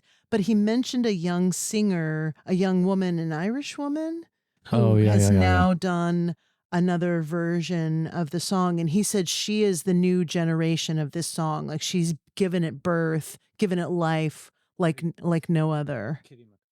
Kitty McFarland. Is that the version that's in the Justice League movie? Don't know. Didn't see it. I don't know. But he was wonderful. We interviewed him on August the 8th, and that interview should be coming out soon. And then he read the poem at the end of the interview. It's yes. pretty amazing. And one thing that I've noticed, I will say this, one thing I've noticed is that boomers hate the Cocteau Twins and hate her singing for some reason. It's like boomer repellent. Yeah, my mother hated her singing, and she said it was so sad, and she couldn't understand how I was so obsessed with her. But he was very, very beautiful, and Robert Plant has done, I think there's 26 versions total. Have you heard George Michael's version? No. So George Michael covered the song, but he covered like Elizabeth's version of the song. Like he sang her performance note for note. Wow. Which was amazing. And he only did it live. I don't think he ever recorded it. He might have recorded like as a B-side or something, but it's eerie. It's amazing. Wow. So it's on YouTube somewhere? I would love to hear that. It's probably, you know, I mean, I don't know if it still is on YouTube, but that's where I saw it. It was eerie. It was really powerful. And of course, Sinead sang it. Yes. Well, Larry knows about you, because Larry, when he was doing research about our show, because he was like, why the fuck do you guys want to talk to me? Yeah, like I was looking at your roster we looked at your other interviews and we're like, what the fuck do you want with us? Hey, he and his wife. But I think he touched on your interview. He listened to your interview. So you are in his frame of reference. The one we did? Yes. Yeah, I wasn't really happy with that one, to be honest with you. Yeah, I wasn't really very well focused that night. I forget what was going on. I think I was really tired of something. It was like something else was going on. I was really distracted. I wasn't happy with that interview. I felt like I wasn't centered, you know. It's so interesting how that song has its own life, even outside of Larry's writing. Like, for me, that's what makes something powerful, is when it becomes objective art as opposed to subjective art. And he really fell into that. Like, he channeled this song and then he let it go into the ether wherever it landed. Well, he's got to thank Elizabeth, because nobody remembered that song when she recorded it. Nobody remembered that song. I mean, that album did not sell well. You know, Tim Buckley did it on the Monkees, on the last episode of the Monkees. Yes, he did. But nobody remembered that. I mean, people might have seen it on reruns and so on, but nobody thought, oh my God, this song. And nobody cared about that song until she sang it. Yeah. Well, when I mentioned that's how I heard about it, that's what put that song on my radar. He was like, yeah, of course it is. That's what everybody says. And he was there. Because it's true. Yes, exactly. He was there at that recording of the Monkees. And he talks about how when he gave the lyrics to Tim, that Tim looked at it and, you know, they're at the breakfast table and he's just sitting there kind of fucking around with the guitar, and it just flowed out of him, like in just one piece. That's when it's real. Yeah. For sure. But, you know, Tim, he became a legend, right? But he was a joke. Tim Buckley was like the guy who like started off as a folkie and then thought he was like Marvin Gaye doing like sexy disco music, but it was terrible. He just, he became like a cult artist for like people who listen to like WFMU or something, and it's just like nobody bought any of his records. He never was successful. He was never popular.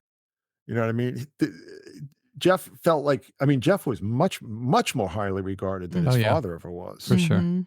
You know what I mean? He was, I mean, that album went at least gold, probably platinum. Mhm. You know what I mean? I don't think, I bet that album outsold all of his father's albums combined. Absolutely. And You it's know, I mean, his, interesting because one of the things that Larry said was that there's a line in the song that someone that was sitting at the breakfast table made fun of and wanted to change the line. And so or Tim wasn't going to sing the song About the oyster. on the Monkey show because of this line, because he didn't want to look like an asshole. And so Larry rewrote the line and he decided to sing the song, and their history was then made when Elizabeth sang it, of course. yeah, I mean, that's the version. I mean, everybody's done a version of it, Mhm. but come on. Yeah, What's the exactly. version that people know, Yeah, right? for sure. And everybody who's done a version of it isn't because of Tim Buckley. Everybody did a version of it because when they heard Elizabeth singing, it just completely wiped them out. Exactly. You Exactly. know, I mean, Robert Plant was obsessed with the Cocteau Twins. Yes. He actually told his record company that he wanted to be the Cocteau Twins. So it's just like, you know, I mean, come on. I mean, you know, it's just, I don't know. I mean, what are you going to say? He's a boomer. What does he know? You boomer bashing it's leaking out. Oh, I'm my mom was one of the first boomers. Mhm. And like she said, she was a professional musician. Hmm. And so I got the boomer experience firsthand. And I'll tell you something. So the millennials and everything are all about the boomer. Like we were like us early Gen Xers, we're the ones who got like literally got our asses kicked by the boomers. And we just spat on and shat upon and all this kind Mhm. of stuff. I mean, and you know, when boomers get on my nerves, I'll bring it up, but I don't sit there and obsess on them, Yeah. you know? I mean, I like a lot of boomers. I have a lot of boomer friends, you Yeah. know? It's like I don't hold anything against them except for the mythos. It's the generational mythos that I find so repulsive. But it's like, you know, it was me and I don't know how old you guys are. I think you're a lot younger than me, but it's my cohort That's that nice of kind you. of what's that? That's nice of you. I just turned 56. 58. All right. So yeah, well, yeah, you know what I'm talking about. I'm 58. I just turned 58. So Same here. yeah. So I mean, you know how it was. Yes. Oh yeah. We could do no right. We were we were the youngest siblings, or in my case, I mean, my mother Mhm. was 20 when she had me, but that's because people used to get married a lot younger and have kids Yes. a lot younger than they do now. So Exactly. Yeah, what does this have to do with synchronicity? I don't know. I'm not sure. It's the tributaries that run. Everything leads back. Well, everything is connected. See, that's what that's what synchronicity really, Yeah. you know, you ask me what synchromysticism is about, and people go, well, what's it good for? And to me, it's good for is to connect you, you know, society wants to atomize everyone and alienate everyone. And synchromysticism, I think, is a very, very effective antidote to that. You know, it circumvents that process, that atomization, that separation process. So I think like everything that I talk about or I'm interested in is somehow connected because that's my whole philosophy Yeah. is that everything is connected. For sure. And the meaningful connections are the ones that we should pay attention to. And we might not even know the meaningful connections until we sort of hash them out. But if you're drawn to a particular symbol or a particular artist or a particular book or a particular film or work of art or an event or sport, whatever it is that you're particularly drawn to, there's probably a reason for that you just haven't parsed yet. You know, you just haven't figured it out yet. You haven't worked it out yet. And once you do, then then everything's, the flowers bloom, once you figure out exactly why you're drawn to these things and how you're drawn to these things, and you start to see all the synchronistic strands that tie them together, that changes your life. Okay. I mean, it changed my life. You got to It find changed. out what your Foudy is. Foudy or Fody? Fody. Yeah. I'm still kind of reeling from that, to be honest Yeah, with you, that's because it's just amazing. like, how did I not? That's But fucking trip. it is a trip. But I'll tell you something else. So, I have these private groups where we talk about Elizabeth and stuff, and we talk about all the synchronicities behind her. But we also talk about what we call the shimmer, which we sort of base on the film. Have you guys seen the film Annihilation? No. I don't think Annihilation so. with Natalie Portman, Jennifer Jason Leigh, Mm-mm. Oscar Isaac. Have you seen that film? No. It doesn't sound familiar to Well, me. it's kind of like a riff on the whole color out of space Lovecraft thing. Mhm. Okay. And but it's this whole idea of the shimmer, that there's some sort of alien influence that crashes the Earth in a meteor, and it just starts overriding everything. It's like overwrites our DNA, changes our perception of time, just changes reality. So we sort of latched onto that term because I'm starting, I can't tell you how many times that I just start to think like, did that really happen, or was that overwritten? Mm.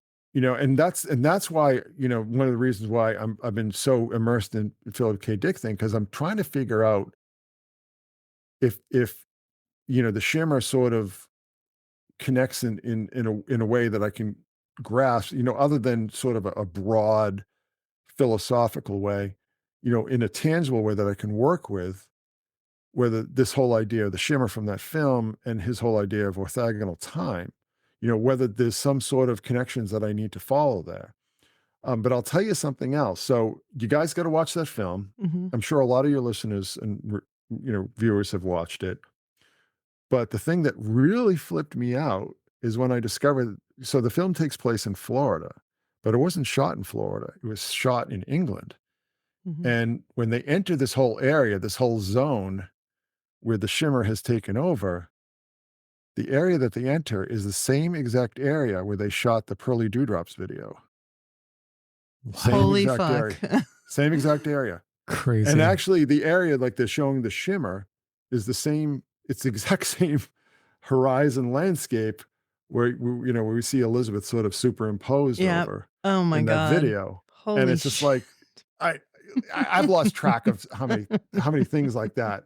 I mean, you asked me what is synchromysticism. I would just say, in 2 words, it's Elizabeth Fraser. I mean, there is no generator of synchronicity on Earth in history that even approaches her. I was going to ask you that if there was one that you had to name, it would be her. I mean, without a moment's hesitation. I mean, there isn't even a second runner up. There's not even a 10th runner up. There's nothing. And this is why I say, like, this is why I'm so obsessed with Philip K. Dick, because he clearly. I'll give you another example. So I was talking about divine invasion, and this whole thing where like this character who becomes the manifestation of God, voice of God, right? Makes this music that the way he describes it is exactly Victoria land, right? Mhm. Mhm. But there's also this discussion, between the singer who he clearly models off of Linda Ronstadt because he was obsessed with her, and her manager, who's based on her producer, Peter Asher, from Peter and Gordon fame. And they're talking about like this whiskey from Scotland and this whole thing with the package and the label. There's this whole discussion with the package and the label of this bottle of whiskey from this particular part of Scotland, right? Well, at the same time he's writing this book, Elizabeth was working in a distillery in Scotland packaging whiskey bottles. Fucking Did I A. tell that story correctly? So he has this whole discussion between this character, his version of Elizabeth, or his proto Elizabeth, right? About the package and the label of a bottle of scotch. At the same time, that's exactly what she's doing for work, is putting labels on whiskey bottles and putting them in boxes. I mean, come on. You know what I mean? It's like, it's just, I read that and I was like, this can't be real. This can't be real. And I tell you, like, these synchronicities just start to pile up. And I'm like, this has to be something is changing the timeline. Something is objectively changing the timeline. I'm not just talking about like things, anybody can manipulate information online, right? Right. It's when you, like I said, go back and like a printed book, Mhm. Yeah, and exactly. you open it up and what is this book? This is like 1990. Like, Yeah. I got this at a used bookstore. Nobody was manipulating this, uh, a human or Yeah. even an AI. If it wasn't being Right. manipulated, it's by this synchronistic Energy. force, that is so far beyond human. And this is what drove my friend crazy, my synchronistic mentor Mhm. crazy, because he was really good. He was really good. I mean, I think I'm better than him now, but he was really good. But he just didn't have a grounding for it. He didn't have a touchstone for it. Mhm. And it drove him insane. Like, it drove him insane. I'm not saying like, oh, he was crazy. Oh, look Yeah, out. no, I'm saying like, he went legit. clinically insane Hmm. because he couldn't process it. And he starts to see that, he starts to think like, this is these extra dimensional entities that are just screwing with our heads by just Mhm. changing things in such ways that they start to line up. Everything just starts to align synchronistically. And what he's describing is malevolent. It's demonic, really. Mhm. And it's because he didn't. It's the same thing with Philip K. Dick. I mean, Philip K. Dick was in and out of mental institutions, as was Elizabeth, by the way, Mhm. um, because he didn't have any context. I am convinced beyond any shade of doubt that he was truly prophetic, that he's receiving prophetic information about a whole gamut Mhm. of social, technological, spiritual changes and events that he just couldn't. He had no context for. He had Yeah. no way to make sense of them, Sure. and that's what was making him so nuts. And like I said, I do think that he had temporal lobe epilepsy as well. I mean, people have said, "Oh, it's schizophrenia or amphetamine psychosis," and I don't know. I don't believe that anymore, Yeah. especially after reading these two books. Yeah. Speed freaks. I'm sure you've come across speed freaks in your Mhm. life. I mean, they are not cogent No, not people. at all. Not at You all. know what I mean? They're It's No. babbling like on about nothing. Yeah. amphetamines fry your brains Yeah, exactly. and make it so you can't hold down, a lucid conversation with anybody. Exactly. It You sounds know, like Dick was taking like a 220 volt piece of equipment and putting it into a 120-volt that's an excellent. outlet. That's a very good allegory. That's very good. That's very good. I think that's very perceptive. I think that's exactly right. It's like the pieces just didn't fit because he had no way to make them fit. And I think that, he did have like a manic aspect to his personality. Um, Probably, I mean, clearly bipolar. Um, Probably had a number of psychological issues that might have stemmed from, neglect during his early years, his early months, really. I mean, his sister died in neglect. Mhm. His mother was useless. And she's so useless that not only did she let this baby die in neglect, but she also badly burned her leg, um, with a bottle heater. So, I mean, she was clearly a terrible mother who just had no business having kids. But, like I said, he was a genius. And genius, how many times have we just heard of geniuses? Just the not so long ago, somebody brought up Jaco Pastorius. I don't know if you know who that is. Yeah, Mhm. we just Of watched a course. documentary on him. I used to see him hanging around 3rd Street and 6th Avenue around the Mhm. basketball courts. In New York. And it wasn't until like somebody just like random had pointed out and said, that's Jacko. I'm Wow. like, but he just looked like a bum, Mhm. he looked like a very malnourished street person that you see all over the city. What Uh, years was that? it's like 80, in mid 80s, like maybe Okay. 84, 85, 86 around there. It's before I started working in New York. Mm. Because I think around 86 he moved somewhere. I think he like moved to Florida or something. Mhm. But I mean, come on, that guy was a ridiculous genius. Yeah. Mhm. Oh, yeah. But I mean, how many, you know, I, at one point several years ago, I started to see like genius was a birth defect. Mm. That's how I framed it, you know, because geniuses can't function in a society of non-geniuses. Um, they first of all, they get bored very, very quickly. They become very easily bored. They become very easily frustrated with when dealing with non-geniuses. Okay, and I think that Philip K. Dick was that same way.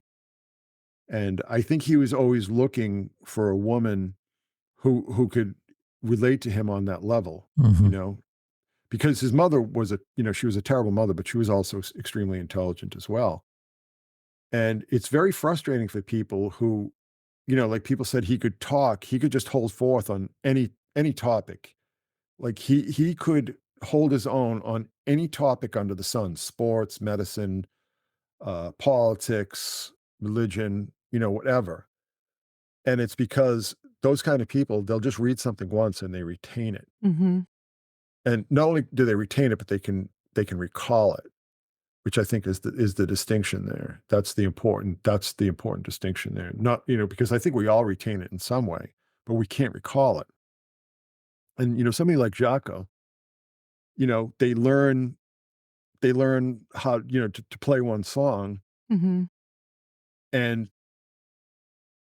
somebody has to practice it 40 or 50 times to get it down. He hears it once and he can play it. I mean, I've known musicians like that. And things didn't always work out for them. I mean, one guy in particular I'm thinking of, he could just hear a song and play it. I mean, he could play everything. Hendrix, Jeff Beck, Led Zeppelin, Eric Clapton. I mean, you name it, he could play it. But he never got married.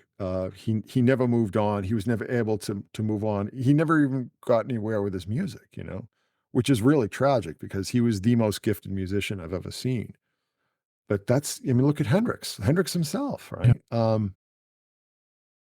It's very difficult and very isolating, I think, to be a genius, Oh, yeah, of you know? course. So, So maybe to wrap up, unless you have something that you wanna. I was just gonna say, Christopher, I think we should call it, instead of 6 degrees of Kevin Bacon, it should be 6 degrees of Elizabeth Fraser. 6,000 no, degrees. I would prefer you not do that because I don't want to be tagged. It's like, oh God, he's just going to talk about Elizabeth the whole time. I don't want to be that. I don't want that to be my epitaph. Okay, You know I what I'm won't I saying? won't put it in the title. I don't want that to be. I mean, because we've talked a lot more about Philip K. Dick than we For have sure. talked Yes. about my right? Well, my last question was going to be on Liz. Why, as being the all-time great sync generator, why do you think that is? Do you have any clue whatsoever? um, because that's what a modern Sibyl has to be.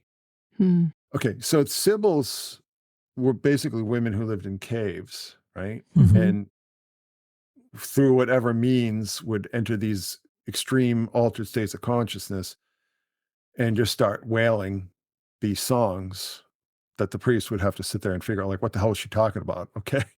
Okay. Now we know. Okay. Yeah. You know what I mean? So that was civils then. I mean, we are living in a wired, multifaceted, um, media saturated environment now.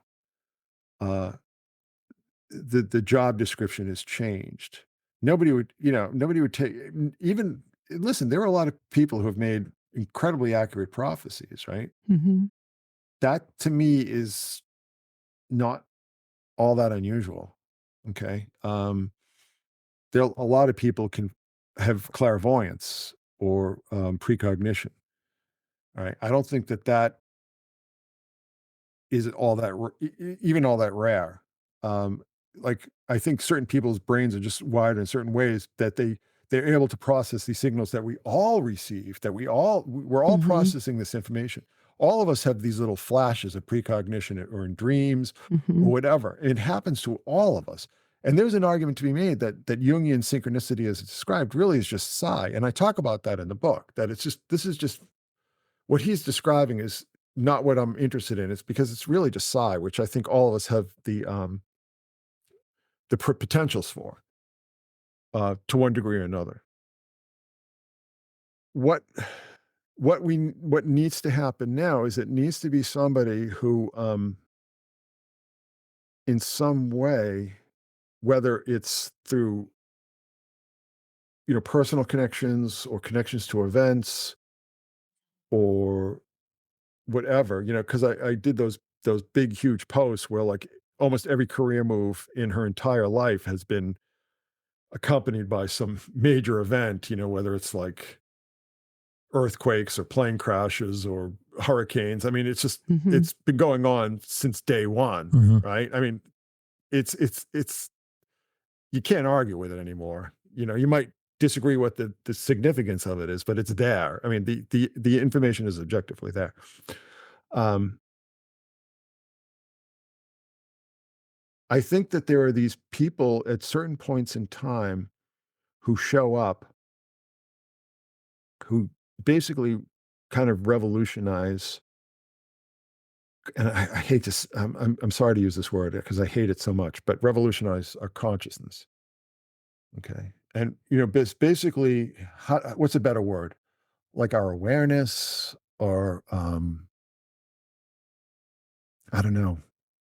I hate that word because there are so few synonyms for it that are effective, right? I think they're just people who show up at certain points in the timeline who just change the way we work our, the collective consciousness, collective unconsciousness. Okay. I think that just happens. And the thing is that we don't really understand it until several years later, right? It's usually we understand this in hindsight. The difference now, since we're living in this wired, media saturated world, is that you have somebody like a nutcase like me who's got like a very strange form of OCD where I'll just sit there and I'll go through all this information and you know connect all these dots. So people can see it now, and more people are seeing it now, and it's changing people's consciousness. I mean, it is. I mean, it's on a very small scale still, but nobody can sit there and go through this information, anybody who's rational and reasonable, and say, "Oh, that doesn't mean anything." Yeah, yeah, whatever. It's just I don't know. I don't know what the hell it is. How people are assholes and just like to be dismissive like that. I mean, nobody who's honest can say, "Oh, this isn't changing the way I model reality." Okay, because if you really engage with the information honestly and rationally, it can't help but just change your entire concept of reality. Like I said, the way you model reality, because we all model reality constantly, and we do so because of the way we've been taught, or we do so the things that we're conditioned with through the media, or through all, we were talking about all these like mind control protocols that have been, Mhm. unleashed on us all for the past 80 years or whatever. Mhm. Um, you can't you can't look at this information, particularly the information that I've put together, that I and about 100 people in the group discuss. You can't look at this information and think, "Oh, this doesn't mean anything." You can't help but have your entire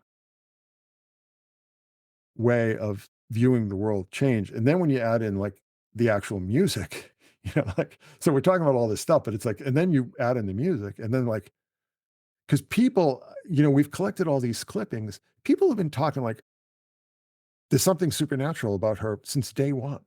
I mean, we have hundreds of clippings, like, you know, British rock critics who are not known, you know, particularly back in the 80s, not known for being given to flights of mysticism. Mhm. You know, people, you know, they're all, oh, I'm a Marxist and all this kind of shit, all that stuff that was Mhm. popular back then. And they're all like, oh my God, she's like a maenad. And, you know, I mean, I don't know if people use the word Sibyl, but I mean, you have to reach into the lexicon of mythology to put, you know, to put that music into context, right? I mean, if you really engage with it, you know, it's like it changes. There's nothing. I don't even think it's music.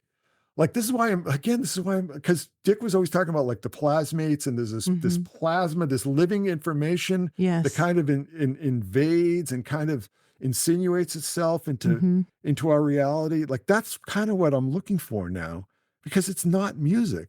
It's not I mean, I got to tell you something. It's like I don't really like a lot of the music that I used to be obsessed with. I'm like, Mhm. I'm not interested in listening to Led Zeppelin records anymore. Mm. Like today, I was like, I put in an Aerosmith CD, and I'm just like, come on, you It's know, funny the really? term. And so then I put in the Clash, you know, because I was a big Clash obsessive. Mhm. I'm like, "Oh, fuck this. This is garbage. What, you know, what, why, you know, this is like, it's like a piece of gum that I've been chewing on for 20 years, you know?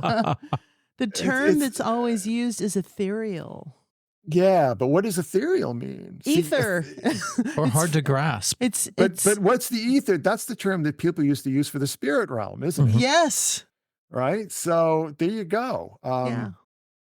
But like I said, we have all these clippings, and it's really kind of funny to read because it's all these, you know, British rock critics, like I said, who all saw themselves as, you know, Marxist revolutionaries, Mhm. and they all become babbling babies because there's, you know, particularly, you know, just think of it like I hear this music now and I'm just like, this isn't music, there's something else going on. Just, you know, Mhm. just remember what people thought when Mhm. they first heard it. Like, so when I first heard from the Flagstones, that was the first song I heard. It was like November, December 1983. Mhm. And I was listening to the radio and I was reading an Alan Moore Swamp Thing comic. I don't know if you know anything about that. And I'm listening to WBCN, and they play that song. And I've told the story a million times, but it's like 30 seconds in, I was on the phone. I'm like, you got to tell me who this is right Mm. now. Because I felt like like, did I fall asleep and tune into this Yeah, like alien radio station? It's just like, exactly. you just never heard anything like that. Yes. And, you know, it's been imitated so much over the years that Mhm. people forget just the impact that had. And I used to love playing, like I had this cassette. It was like one side was Pink Opaque, the other side was Treasure. And I used to love playing that for people because it was always the same thing. People were like, you know, okay, okay. And then they'd be like, you know, it's like just watching their faces A tear running down their every eye. single time. You know, Yeah. people are just like, oh my God, what is this? What are you Yeah. playing me? Like, what is this supposed to be? So Treasure.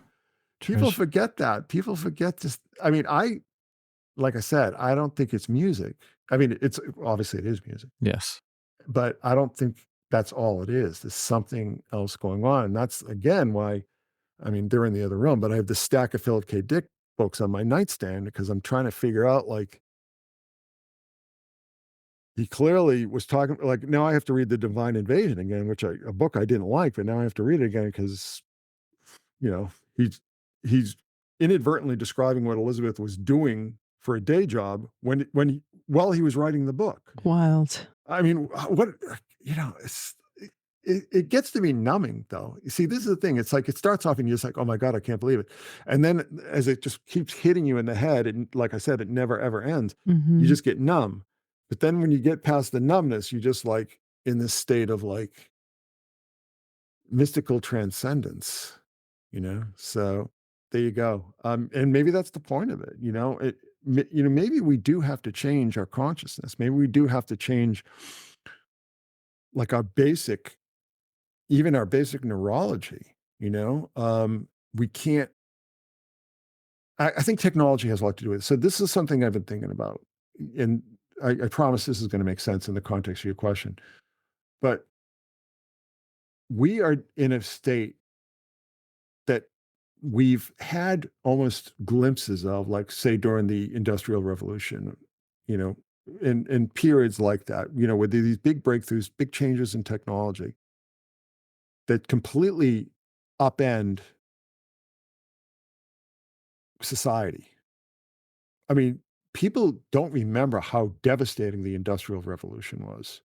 Mhm. Okay. It didn't, and it's, you know, and we've seen it in countries, you know, agrarian or rural countries that industrialized in the past, you know, 50, 60, 70, 80 years, right? We've seen the effect it has on these cultures. In Europe, it was just devastating. It was absolutely devastating. It just, it created such dislocation. Mhm. Okay. So we've had that experience under our belt now, but we don't realize that the technology and the ways of communication, like doing this here, um, are changing our neurology. I mean, they Mhm. really are. They're changing our neurology, and unfortunately for younger people, it's doing tremendous damage to the neurology, Mhm. tremendous damage. And you know, I was watching these videos of all these teachers. Like, I can't. I got to quit. I can't deal with these kids anymore. They have no attention spans. They can't focus. They can't. They have no skills. They Mhm. don't know how to do anything. Um, so that's a major problem that's only going to get worse, and it's become really challenging for us to navigate because we haven't dealt with having an entire generation come up whose neurology is completely different than anyone else's. Mhm. Mhm. All right. So the millennials sort of, you know, it was their experience was bifurcated because they grew up or they were born and raised, most of them were born and raised before the advent of broadband internet and cell Mhm. phones and everything. And then they sort of fell into that. And then the Zoomers didn't know anything else. Right. Mhm. And it had you know, a lot of devastating effects. Um, and now, you know, we're two generations into it, and we've so altered the the basic neurology of the young. It scares the shit out of me, to be honest with you. It really does, because these are kids who just they can't tell time. They can't make change. Uh, you know, I mean, it's all this.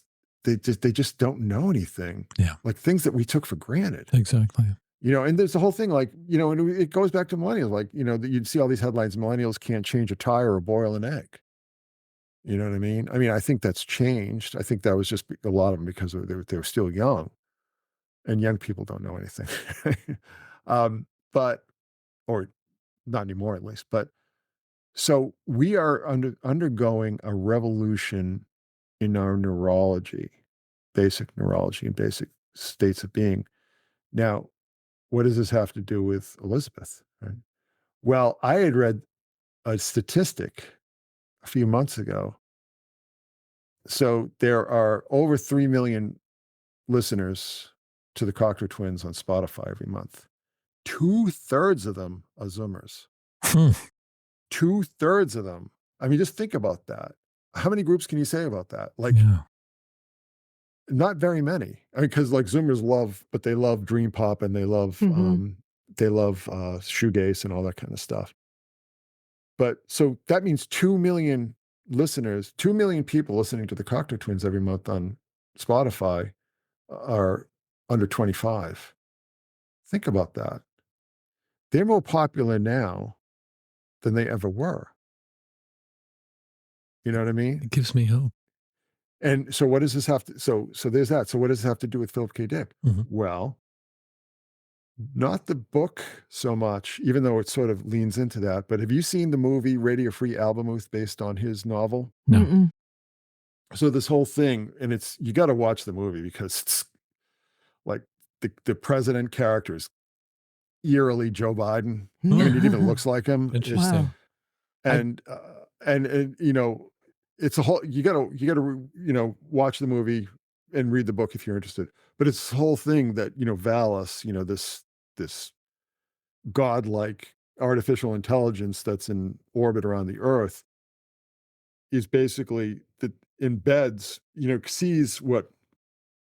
sees how repressive and horrific, human society is becoming, and starts feeding these signals into music, and into music that kids will listen to. And the end of the book is like, this guy sitting in jail, and he looks out across the prison yard and he sees the kids listening to the song that's embedded with this homoplasmate, what Dick called the homoplasmate, this living information embedded into this music. Wild. Okay. So that's happening now, right? That's actually what's going on right now, today, every single day. So that's what I'm saying. It's like, I am so obsessed with Philip K. Dick right now because I'm trying to figure out like how to make sense of what's happening now, and never mind all the Samantha and Minority Report stuff, because none of that was in his novel. Here's an interesting fact. Even in the first draft of the screenplay, Samantha's character didn't exist, and there was nothing about the mother who's the baby was taken away from her and she's trying to get her baby back, and all this kind of stuff, and then the drowning, and then you watch the movie, and every time we see the mother on screen, we hear this, oh my God. we hear Carolyn's fingers, and so never mind that all that was written not only after Jeff Buckley died, but it was actually being written while the film was being produced. And it was all that stuff, with the lost daughter and the mother who wants her daughter back and all that kind of stuff, was written in after Samantha Morton was cast in that role, because it was originally, the original person who was supposed to play that role was Kate Winslet. Not Kate Winslet, Kate Blanchett. Interesting. Wow. And I think she had to duck out because she had to do the film Elizabeth. Holy shit.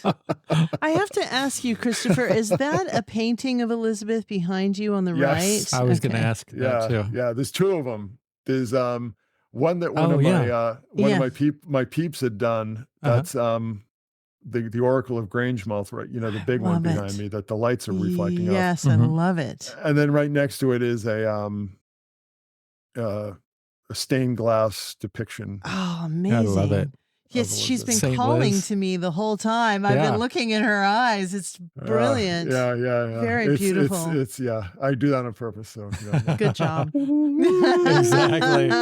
Did you say something, Chris? Oh my God. That's my MKUltra, baby. What a fucking great conversation, and such an honor to have you back. I just love you, and I just think you are doing God's work by doing this. He's doing Liz's work. It's really I'm doing the voice of God's work. Exactly. Right? It's really helping one me. more. I get one more before we go. Yeah. So Philip K. Dick had written this book, Ubik, in 68, 69. And he was talking about how the voice of God will make itself known through the trash stratum. That's what he called it. Like, he said that, the voice of God will come to us, because, the world has become so repressive and so controlled that the voice of God has to, the divine, the divinity has to insinuate itself through places that people won't look for it. And he talked about, like a television commercial, like the voice of God will be heard on television commercial. Of course, the Cocteau Twins did 2 Fruitopia ads back in the 90s. But, so we talked about this whole thing, and it's all in the context of the trash stratum. Like the voice of God will be heard, will well up into the public consciousness through the trash stratum. Well, I think 4 or 5 years ago now, Elizabeth did this song with this techno guy called 10 Tricks Point Never. Yeah. And it was called Tales from the Trash Stratum. Ooh. Fucking lovely. hell. I just recently discovered them. They're fucking Wild. great.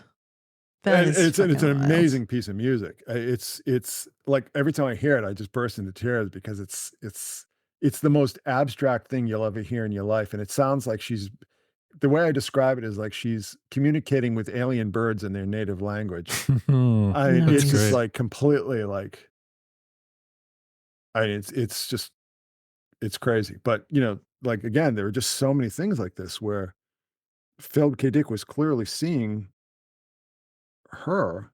And but he, the whole thing, just to put it into context, is, I mean, we saw this as like in the context of Sophia, right? Mhm. So Sophia being like the feminine aspect of God, that the feminine Mhm. aspect of God will arise when, those masculine energies have become too dangerous, particularly in the context of technology, Mhm. you know. And what I would argue now is that we've, in the past 10 years or so, maybe a little more, we've seen what I call the toxic feminine. You know what I Yes. mean? The Mhm. toxic feminine energies. And I think that not only will this Sophianic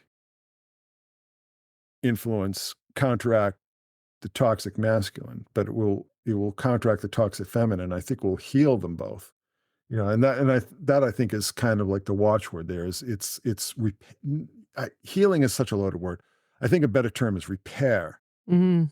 It will repair these damaged parts of our psyche that I think I mean, a lot of it is human nature that goes back forever, but I think a lot of it is also, we just can't deal with our technology yet. We haven't figured out how to uh, integrate it Yeah. into our consciousness. And Mhm. that's why, we're starting to see all this scary shit, like all these crazy drones and all this kind of stuff going on.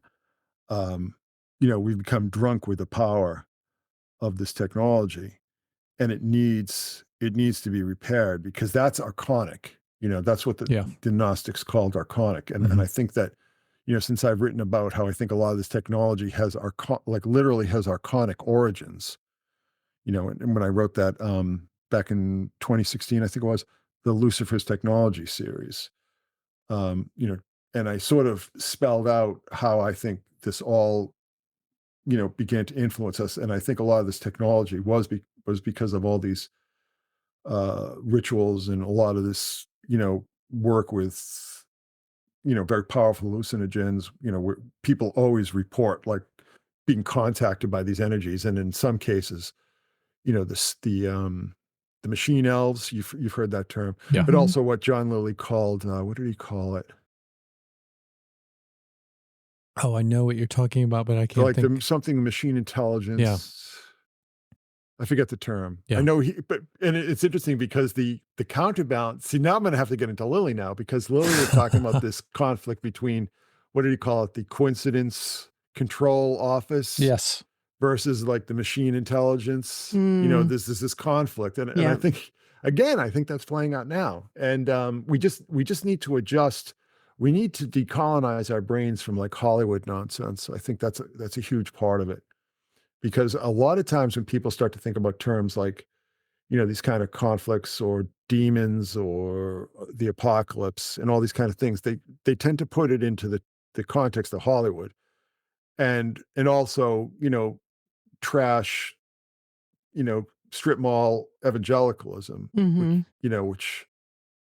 and I'm not, mind you, I'm not including all evangelicals in that. I'm just talking about this lower order Mhm. that was very clearly manufactured by the CIA, and that's not even a debate. I mean, Mhm. there is a clear um, paper trail pointing that out that this kind of like junk, like the prosperity gospel, I mean, just a lot of this kind of just trash TV evangelical kind of stuff Yep. was manufactured by intelligence agencies, and I have to be very careful because I don't want to offend either Christians or evangelicals because I'm not trying to, but I'm just you have to sort of parse out. Interestingly enough, though, I mean, one thing that I've noticed, much to my dismay, is that the one thing that evangelicals all agree on, there's only one thing that they all agree on in the entire world, is that all the other evangelicals are heretics. Mm. Yes. That's the one thing that they all agree on. And I'll Mhm. tell you something. It's I'd love to engage with that world, but that's not godly. There's nothing Christ-like about that. Yeah, There really isn't. for sure. It's disgusting. I mean, it literally disgusts me. Like I have a feeling of revulsion because I think it's done tremendous damage to Christianity and so on. But anyway, so getting back to this whole thing, like I do believe that there is this influence in the world that is very real. It's not imaginary. It's not conceptual. It's not delusional. It's a very real influence. And that's the only term that I'll feel comfortable using right now, but it's a very real influence that is at work at the world right now. And I'm just trying to parse out exactly how it works and exactly, quite frankly, how we can tap into it, how we can work with it. And that to me is where synchromysticism comes in. So there you It go. feels like it's almost trying to see how many people are paying attention. So the information is being disseminated and it goes unnoticed by many people in the masses, but there are specific people all around the world that are picking up on it. So it's almost like a frequency that only specific people can hear and tune into. No, I agree with that. But that's what Philip K. Dick talked about in Radio Free Album Mode. So again, I think I'm gonna be in Knee deep in dick. Dickland. I'm gonna be knee deep in dick for That's going to be the name of the episode. yeah, the foreseeable future. Because I mean, I'm not. This isn't speculation. I honestly and truly and rationally believe that he foresaw all of this. Yeah, And absolutely. I think, I want to, I mean, I've learned so much just over the past couple of months, just by, re-immersing myself in his work. Mm-hmm. Not only, not so much his novels, but like his religious writings, his religious work, the exegesis and so on. I've learned so much. And it's so many major pieces of this big puzzle that I've been working on have fallen into place through this research and through this immersion that, like I said, I think I'm going to be in that headspace for quite some time to come. So anyway, there you go. Well, lucky us that that's happening. Please come back. Okay. Yeah. You're twisting his arm. Yes, thank you for taking the time to chat with us, Chris. It was fantastic. I think this is maybe Chris, you've been off screen the entire time. You can't see me at all? At all. Just a disembodied voice? You Yeah, must have a you are- square you screen. are. Yeah, you are like I'm yeah. here. There you go. Yeah, you've been Off off screen. screen this entire time. I'm sorry. We got to figure out a way to fix that. That's the one thing I don't like about Riverside. But if you've done any interview on here before, if you could just stay or leave your browser window open until everything is uploaded, Yes, that I'm would be familiar with that aspect. fantastic. Yes. Thank you. StreamYard is the same way. So Oh, yeah. Exactly. Thank you so much for taking the time to do this, Chris. It was fantastic. I love the new book. We'll put a link. Where would you like people to go to find you and your work? maybe I should send you my link tree. Let's do that. Yeah. Okay. Okay. Beautiful. Yeah, just remind me to do that. Okay. Fantastic. And quickly, have you seen Sam Morton playing Ian Curtis's wife in the Joy Division movie? Oh yeah. Yeah. Oh yeah. Of Great course. flick. Yeah. Okay. Yeah. Well, have a good rest of your evening, sir. Let's make it a point to do this again. And it was great talking to you. Thank you, sir. Yes. Have a good evening. We send you many blessings and lots of love. Thank you. I appreciate that. Right back at you. Thanks. See you, Chris. What did you think of those apples? I feel like this was our best interview with Christopher. Really, really enjoyed it. And so much stuff bubbled to the surface that he was talking about that is just stuff that seems very relevant to me right now and kind of where I'm at in my life with my writing and the work and the stuff that I'm focused on. And I have taken such a sharp left turn from the trajectory that I was going on in my schooling and to now be going into this creative endeavor and writing daily. It's almost like I have tapped into some wellspring of stuff that has been really, really desperately wanting to come out for many, many years. So his work is a great perspective for me to maybe parse out what is synchronicity and what is not. But many of the things that kept popping in my head that he was talking about, I had to write myself a note about it because I was like, oh, I want to remember this. This is really important because this connects to A, B, C, D. He's just really good at what he does.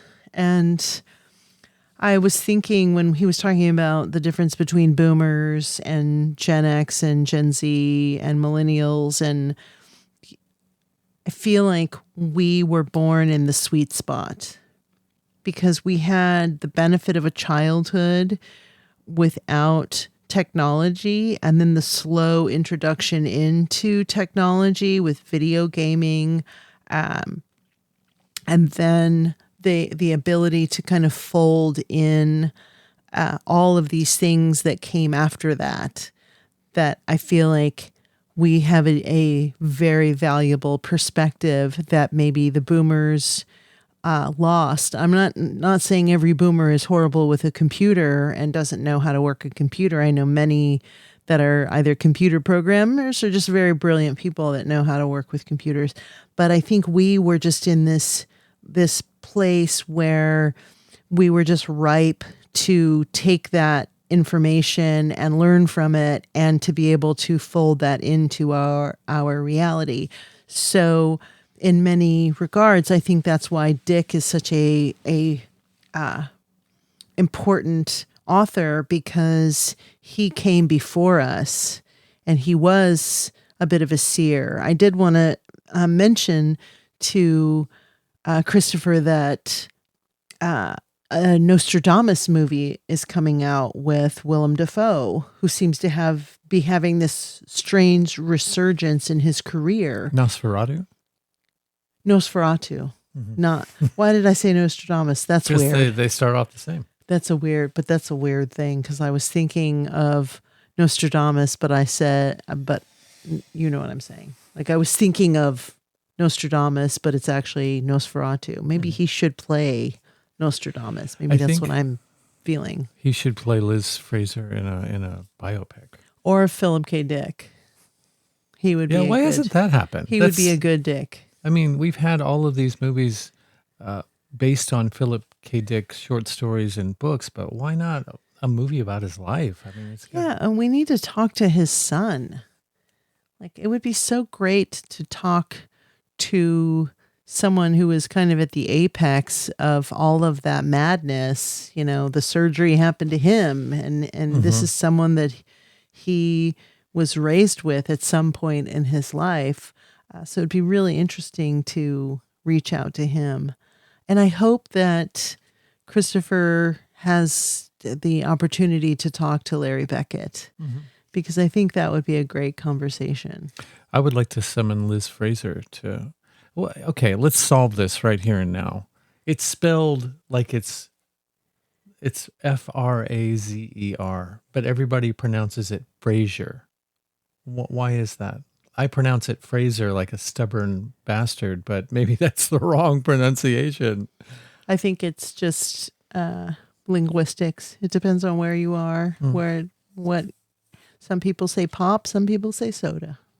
Some people say wash, some people say warsh. Warsh. Okay, we'll go with that. So it's just where you learn to speak. I would love to summon her onto the show and parse some of this. I don't know what I didn't even know if I would go into any of this stuff, but I don't know how aware she is of this whole level, multi-layered. I'm sure that there are people, maybe other people in her life who maybe are tapped into it. What I would be more interested in talking to her about would be like Dr. Hillman's work, and talk to her about what she reads and where Yeah, she gets her inspiration exactly. and That's what I would. things. You know, I think that it's interesting to speak to someone about their influences and the things that move them to get maybe a better idea. It's kind of what Knowles was saying, is like, you can read a biography, but you're not really getting into this person's mind. You're not really figuring out who that person is specifically. You're getting kind of this disconnected distortion of a person because it's very subjective. But having a direct conversation, it would be amazing, because then you could find out more, what moves her. What is she interested in? What are the painters she likes? What type of art does she like? I would love to pick her brain. Yes.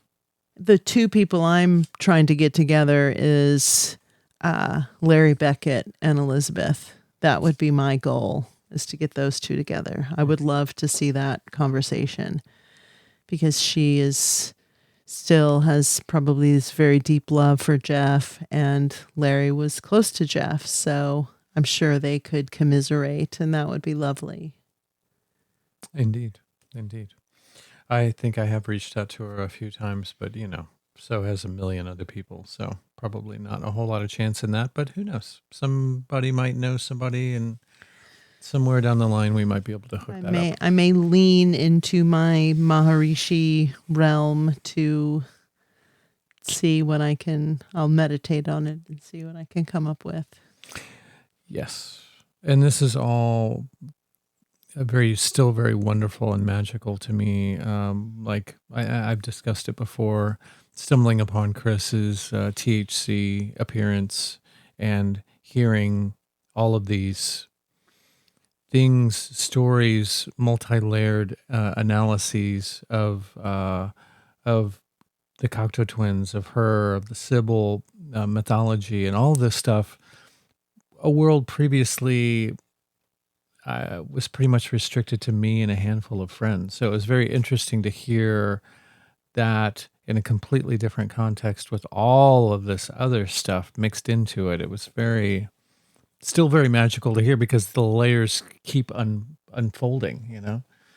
Yeah, and when he was describing the Sibyl in the cave, I have recently seen, I think in one of the books, it may have even been a book that you gave me for my birthday, the Sacred Sites book from Toshin at your local bookstore.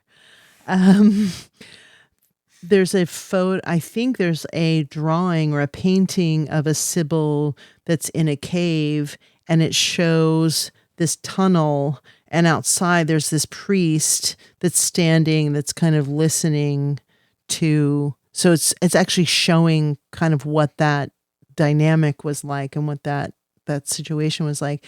And it's really amazing to imagine being in that realm, and again, driving back to Dr. Hillman, it's like, what the fuck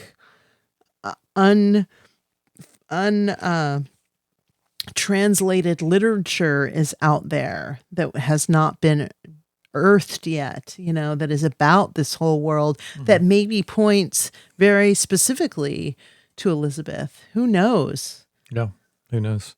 I've got a lot of, when I was delving into a particular wing of classical music, I was going, let's see, who was it? Jordi Savall. I don't know what you would call him. He performs a lot of old medieval, again, I'm very, not very schooled in different areas of classical music, but he centers in on a particular part and plays, and him and his group play a lot of these songs on the sometimes instruments that are hundreds of years old. But I can think of at least 2 or 3 CDs that are all songs having to do with Sibyl. Yeah. I would like to break those out again and listen to them and maybe pour through the liner notes and see, from his point of view, what all of that is about. No, I just looked at the timer and it said 11:11. We're in the right spot. Yes. Well, that was wonderful. It was wonderful. And I'm so glad that Christopher's so gracious and so kind to be on the show. Indeed. And he is definitely one of these type of people that I could see us meeting face to face and just spending hours and hours and hours chatting about this and so much more. So I welcome that day for that to happen. For sure. Maybe we'll be able to afford to go to all of these little meetings and meetups and conferences that we want to go to, and Astronosis would definitely be one of them. Yeah. Yes. I would love it. Yeah, I would me absolutely too. love it. Yeah. For sure. I'm ready to take this relationship to the next level with our guests and see a lot of them face to face, because I do think, as he said, there's something that's happening with the neuroplasticity of the brain by using media to communicate. And as you're older, it's probably easier to handle that. But as you're younger, it's definitely not. And I just recently saw something about AirPods and how AirPods are basically creating these like hotspots on your brain that influences neuroplasticity. And I'm sure that has a lot to do with this lack of attention, so it's more important than ever to have real conversations with real people. And I see that in the future as maybe the next step of our show, is that we actually do lives where we get to hang out, like live interviews, and then we put it on, on our whatever we put things on. Okay. I'm tired. A little tired. Yeah, I'm It's not like my feeling- brain is just, my brain has been so engaged all day long, and this was just another juicy piece of info to absorb. And I agree. loved it. I did too, but I'm not really feeling very verbose right now. So we will cap it off unless you have other things to say. I'm good. Thank you all so very much for listening and or watching. You're very much appreciated. Hopefully you got something positive from this. I certainly did. It would help us immensely if you, because I threatened to get off of all social media about every other month. So if that ever does happen, and even before it does happen, if you all would be so kindly to share and post and turn on friends, pass this around, word of mouth, that would be fantastic, because that is the best way, I think, for the melt to be heard by other people who might be into them or might be into what we're doing, but know nothing about us. So we're not trying to become huge, but if we are going to do things like live interviews, then we've got to have some cash to do that with. So, or if somebody wants to loan us a Learjet, I'll learn how to fly, and we could just take that around the country. I also hope that you include in the liner notes for the show all of the recommendations that Christopher sent our way, because I think if someone doesn't take notes, some people listen to us when they're exercising or on the move. It would be really great to be able to share that stuff, because I think this is the way that we keep this energy flowing, is that we do get some degree of consensus that more people are tuned into it, because I think there's this ambient knowing that we all have.